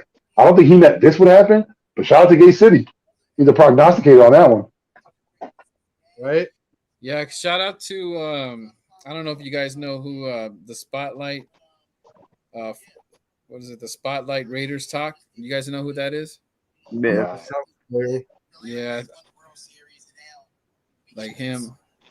He's going It's an unfortunate situation. Again, I feel for the victim's parents. Like for Henry Ruggs, I don't feel sorry for him at all. He made a stupid mistake. I understand he's young. Everyone makes mistakes. But when you take someone's life, you're gonna have to make up for it somehow. Whether it be by God, getting with that family should be the first thing he should do. Apologizing to that family. Do you think he does any time? Oh, I don't know. I heard the laws in Nevada are crazy. Because I heard minimum 2 years prison. Yeah, he's looking at 2 to 20 years. And now you got to think about anything that he's earned is not going to go to a lawyer. Right. Oh yeah. Wow. Without a doubt. I mean, but can you imagine if you're in that? Imagine if we were the Raiders right now, finally getting some traction, winning some games here. You went through the whole Gruden situation, which was literally 2 weeks ago, and now you just get slammed with Ruggs. Is one of your top dogs right now? Is just and he was on the brink of he was going on. His stock was up. Yeah, the breakout season. Yeah, and just to get slapped in the face because they got Dallas coming up, and I told Raider fans, I said, if you guys are really about it and gonna make a run, you guys have to beat Dallas. Because Dallas, I don't care how good or bad you think they are, beat that team because they have the numbers right now showing, Dak's numbers, all the receivers, they got the running game. I say you beat Dallas and you guys are going to be a for real team. If you guys show up and you get smacked by Dallas, you guys aren't ready for the playoffs because that's a playoff team, especially in our division. I mean, we're going to fight. And right now, I think Dallas is looking at they might be winning 14 games here, guys. And I don't even think Dallas versus Eagles is going to mean anything. I don't know how it would, unless it has to do with the rankings or something. That's what I'm hoping. Or us in position to get a wild card win. Yeah. Oh, no. Oh, not a win, but I'm saying to get in by a wild card. Well, I mean, that'd be the only way it'll be meaningful. But do you think Dallas would play their starters if it's meaning for us to get in the playoffs? McCarthy, no, he'll rest starters. Yeah. So that we could just So realistically, what number do we have to get to for it to be possible? Is it 8 or 9 to actually be? Oh, I didn't check out the standings. I know a lot of people have been putting it out there. I honestly don't know what it would be.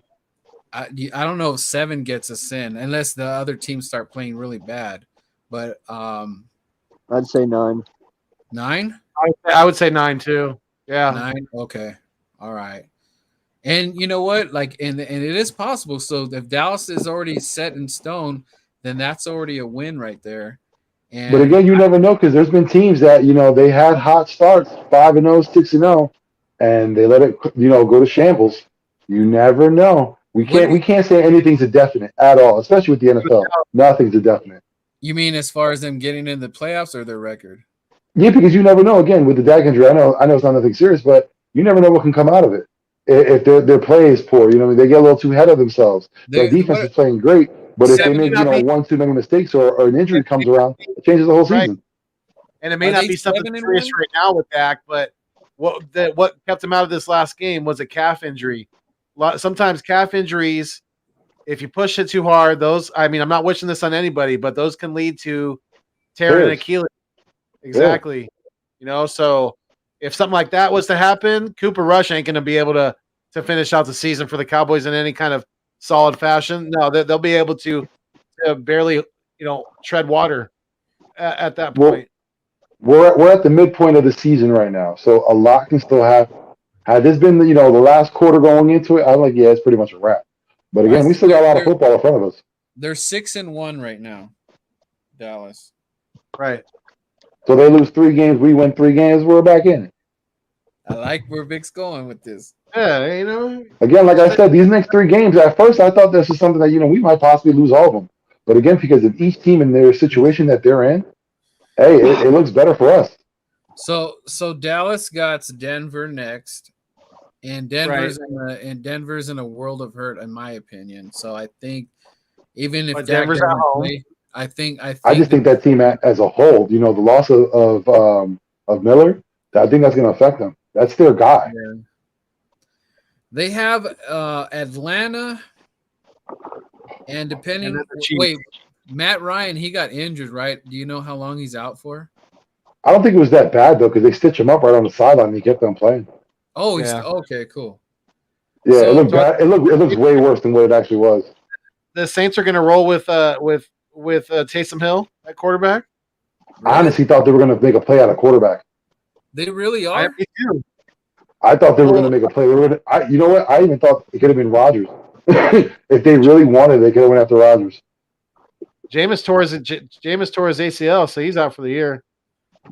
And I think Hill still has like 3 weeks to come back.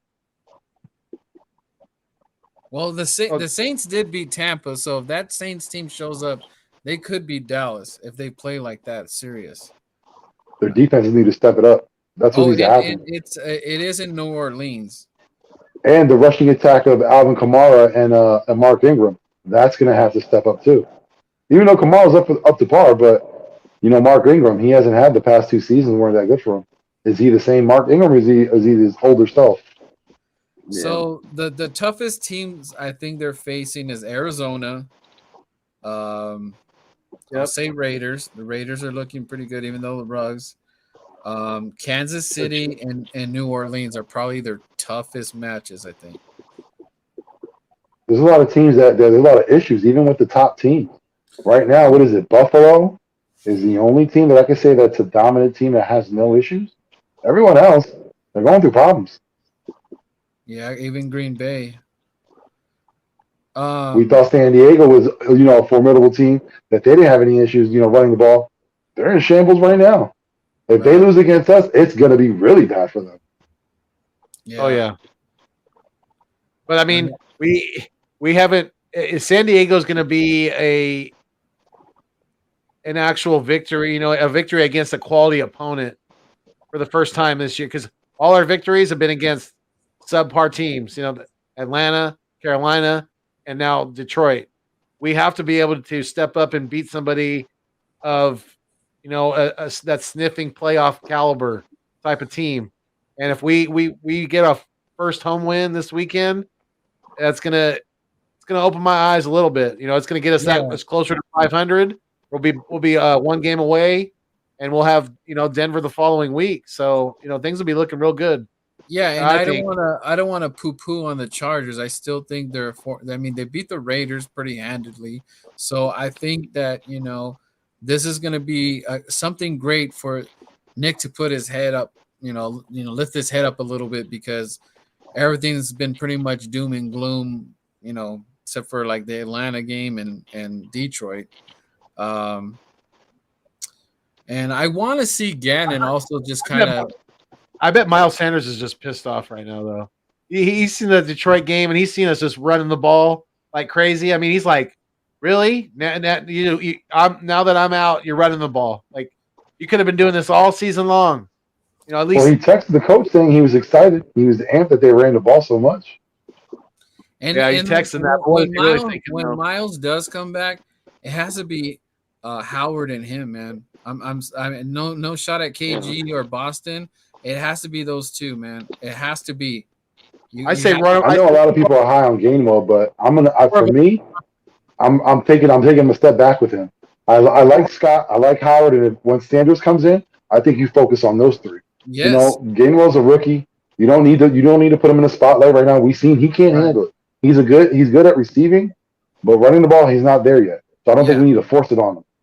We need to take Yeah, a step back with game in luck. in Vic though, what see that's what worries me about Nick. Nick shouldn't focus on so much of that. Like when he will get there, but right now you got to put the horses in that are ready to rock and roll. Don't like think that like who forced him to put KG in that spot, dude? It's like no, you should have never. You should have had Jordan out there in the beginning. If Jordan was out there in the beginning and he stunk and he just absolutely dogged, then okay, bring KG in and push up Boston or whatever.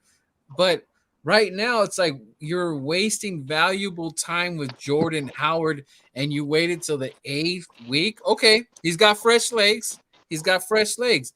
Now run with it. Now don't if he goes home and he starts going back to shotgun and RPOs and puts 85% on Jalen Hurts, I'm gonna lose my shit, man. I'm gonna lose it. I'm gonna be, I'm done. Like what we cannot go backwards one step and then 5 back. He cannot do that.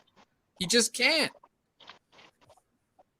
Listen, there'll be a truckload at Lincoln Financial full of fertilizer waiting for Nick Sirianni because that'll be all the shit he needs.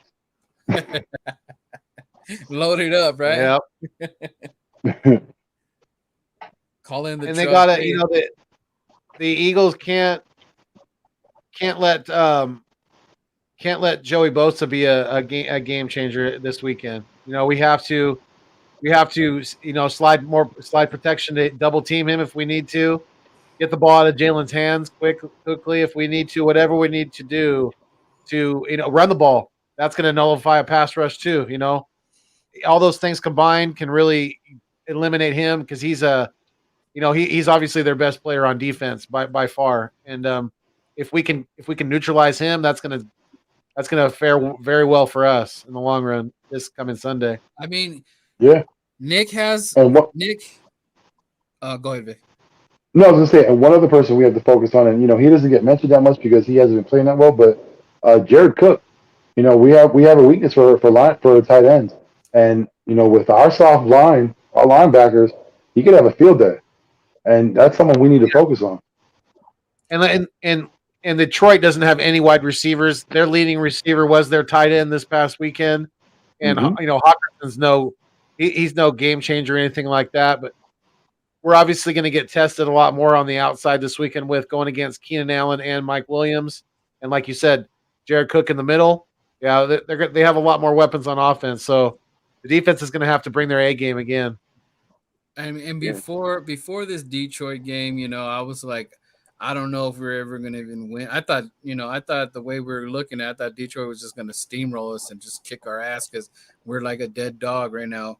But being what it is now, we won the game, and I feel that if we can beat the Chargers, I feel that we can use that and just keep pushing forward because the Broncos is very winnable, and the Eagle fans are going to travel deep. They're going to be out there too. The Saints game is also winnable. There's no Winston there. I mean, I'm not taking shots at any of the backups there, but they're backups. And the Giants, I mean, are we really scared of the Giants and Daniel Pesos? I'm not. And the Jets, Washington, Giants. I'll give it up to the Giants, though. The Giants played the Chiefs hard, though. They did. I know the Chiefs ain't no world beaters this year, but the Giants played them tough. I mean, but did they really? We're not worried about them, though. I mean, yeah, but did the Giants really play them tough? The Chiefs are god awful. Do you see Mahomes? I think that offensive line of the Chiefs is the big problem. A lot of people thought that they remedied the situation in the offseason. That was one of the things I said. Going into the season, Chiefs has issue with that offensive line. They didn't improve anything. They got players to replace them. But again, what was it? They got rid of Eric Fisher. Their other guard, became a doctor up in Canada. He's taking care of, a lot of COVID patients. I think he was one of the players that were involved in today's trade. So they lost another lineman. They need a lot of help on that line. It's not so much Patrick Mahomes. I think at this point he's trying too much. He's trying his damnedest to get the ball downfield. But when you have less than a second, any quarterback is not gonna look good with that time. I mean, True. it's there. We can get to 8 or 9 guys. I just wish they had these issues when we were playing against them. Right. But it is there, man. Nick has an opportunity to do something with his team to actually have a fighting chance. It's right there. I mean, this is not going to get any easier. I don't think next year is going to get any easier. But it's right there for Nick to get this ship on the right path, dude. If he blows this and we only win 1 or 2 more games, it's gonna be dark in Philly. Yeah. But it's right We have there. 3 man. hours. It's right there, man. Yeah, we are. I know it's been crazy. Been quick. It has been. It hasn't even seemed that long at all. Gio from the I know. 215. He said Jackson in Mahomes' head all day. Is he thinking about Deshaun Jackson? Maybe he wants some speed down the field. Possibly. Maybe No, Deshaun no, to the east. I think you mean Lamar Jackson. Okay. Yeah, you're probably right. Because he's beat him a couple times. That's the new Wagyu sound. That's the new Wagyu sound. Hey, question. I don't know if it went down, but did Mitchell Trubisky get traded to the Redskins? Because I know they were in they were talking compensation earlier today. I don't know if it happened though. I don't I think don't so. know. I didn't see that on the trades earlier when I looked, but let me look real quick. That would have been a Yeah, good because one. I heard that they were trying to get him and they were working on compensation, but I didn't hear if the deal went through or not. It's his. I mean, the Google says that he's still on the Buffalo Bills. Right. All right, so then they didn't come to an agreement. Awesome. Yeah. Yeah, but at least Washington tried. They tried to get a quarterback. A little too late though. Yeah. Yeah, it's getting late. My God, thank you for coming through. Yeah, we appreciate it. Appreciate it definitely. Yeah, Yeah, I we've got to been, get up early too. like Vic said, we've been on for over 3 hours now. It's past midnight on the East Coast, so I extra appreciate it. You know, for my guy Vic 3 and AK Eagles of Eagles Uncensored podcast. If you think about it, I'm in the future, and you're in the past. I'm on Yeah. today. You're at tomorrow. Exactly. I'm on yesterday. You're on today. Yeah, Yeah, A for few sure. moments later. we just tripped out how many people who are just high right now. Right. All Well, right, guys. you guys, do we have any? Go ahead. Do we have any closing comments? You just want to let everybody know where they can find you at, Birdman? Tomorrow's West Coast Wednesday with Philly. King's supposed to be there, so check us out tomorrow, 1 o'clock, West Coast time. And you know what, man? We're just gonna flower power this thing. And my boy E-Rock's over there watering the sunflowers right there in Lincoln Financial. So bring your flowers, bring all this. Bring all your flowers, man. I guess that's the thing going on because I'm telling you right now, if Nick keeps winning, you're gonna see the whole Lincoln Financial full of freaking sunflowers, dude. And I guess this is the thing, man. You had the dog mask, now we're wearing flowers. So it's always fly, Eagles fly, guys. Absolutely. We appreciate you being here, Birdman. Thank you for joining us tonight. You're always a great guy, and we love talking to you. So thank you for coming through. Yeah, man, appreciate you. Appreciate you. Peace. Yep. Wagyu, he's out. Yep. Well, my guys, it's been another great one. We still got a nickel in the live stream. So shout out to those of you who are still with us after almost 3 hours. It was over 3 hours and 12 minutes now. So yeah, AK, you got any closing comments, or you just want to let them know where they can find you at? Yeah, man. Listen, we'll win more as long as Nick keeps doing what he did last week. Keep running the ball, and let's make it easy on this kid for throwing the football. That's where you're going to find your success. But like I said, I got to see it for another week to believe it. I mean, he could come out next week and completely go back to his dumbass ways. So Right. I don't know yet. But yeah, I'm AK Eagles of the Eagles Uncensored podcast. Hey, please go hit that like and subscribe button. Would love to be at 300 soon. I'm at like 252. I apologize. Haven't been dropping the content a lot lately. Been doing lives mostly, but I work nights now, so it's a little harder. I sleep during the day, but yeah, I appreciate everyone, and I may fuss and cuss, but you can count on me and my content like the fucking city bus. And if you like the Wagyu, subscribe too. Appreciate it, man. Money, absolute facts, and we appreciate you as well. Victory, let them know, my guy. Well, let me start off by saying that giving out a shout out and a special thank you to Key in the building. She was working hard on my intro and outro this week. I greatly appreciate you. Thank you so much for your work. It's going to be amazing. I can't wait till y'all see that. And you can catch me tomorrow night. Everyone, please, all of y'all, please come through. I will be on Geo and 215's channel. It's his first show. It's his premiere show. He asked me to come through. I'm honored, to be his first guest. Everyone, please come through, hit that like button, join the chat, share it out, make it a big day for my guy, it's his premiere episode. I hope, to see you all there. And y'all know who it is, man. It's Victory. Y'all see me in the chats. You see me on Twitter. You see me on everyone's show. You see me popping in about, but you will always catch me with my two guys here. Whether it be Saturday, Tuesday, Wednesday, no matter what, throughout the week, you're going to get an episode of Eats Meets West. We don't know when it's going to be, and that's part of the fun part. You just got to follow along with us. Come through. Join the, have fun with the ride. And, I appreciate everyone that comes through. Everyone that comes in the chat, everyone that even watches this video, not when they're live, the next day, 3 days after the fact. I appreciate the fact that you come and watch us. You take that time out, to hit that like. And, we're Eagles community. We're Eagles family. I always say, share, like, subscribe. But, just help everyone out. That's all we got to do. And like I started off earlier at the top of the show, thoughts and prayers, go out to the family of that girl who lost her life. It's a tragic situation. I hope people can take this and learn from it. Again, when you're drinking and, be responsible with it. It's cliche to say. It's something you see on the commercials, but it's a true fact. Drink responsibly.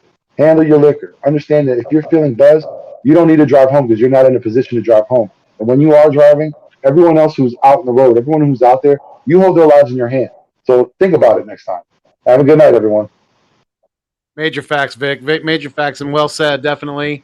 And is as far as our Eagles go, as long as Nick just keeps listening to my mini marquee back here and just keeps running the goddamn football, we're gonna be much more competitive, and you're gonna be surprised. This football team, we may be able to squeak into the playoffs this year, but keep the faith. Like I always say, love and appreciate each and every one of you. Thank you everybody for being in the chat tonight. Thank you so much for Birdman_951, Philly Mike of the Philly Talk podcast for coming in to the live stream as well. Really, really appreciated it, my guys. Tone the Shield, nice. Thank you very much. As well. Thank you. I knew I was forgetting somebody. Vic, thank you so much. I appreciate that very much. Yes. But yeah, like I always say, you guys are the food and the water to the channel. Without you, it does not continue to survive. So if you're feeling the vibe, please make sure to like, share, comment, and subscribe to keep my dreams alive. And thank you so much for enjoying another great episode of the East Meets West podcast with my guys here. So until next time, we fly until we die. Stay mean, stay green. Thanks for viewing us on your screen. But most importantly, keep it fuego. And Wagyu! Wagyu! We out.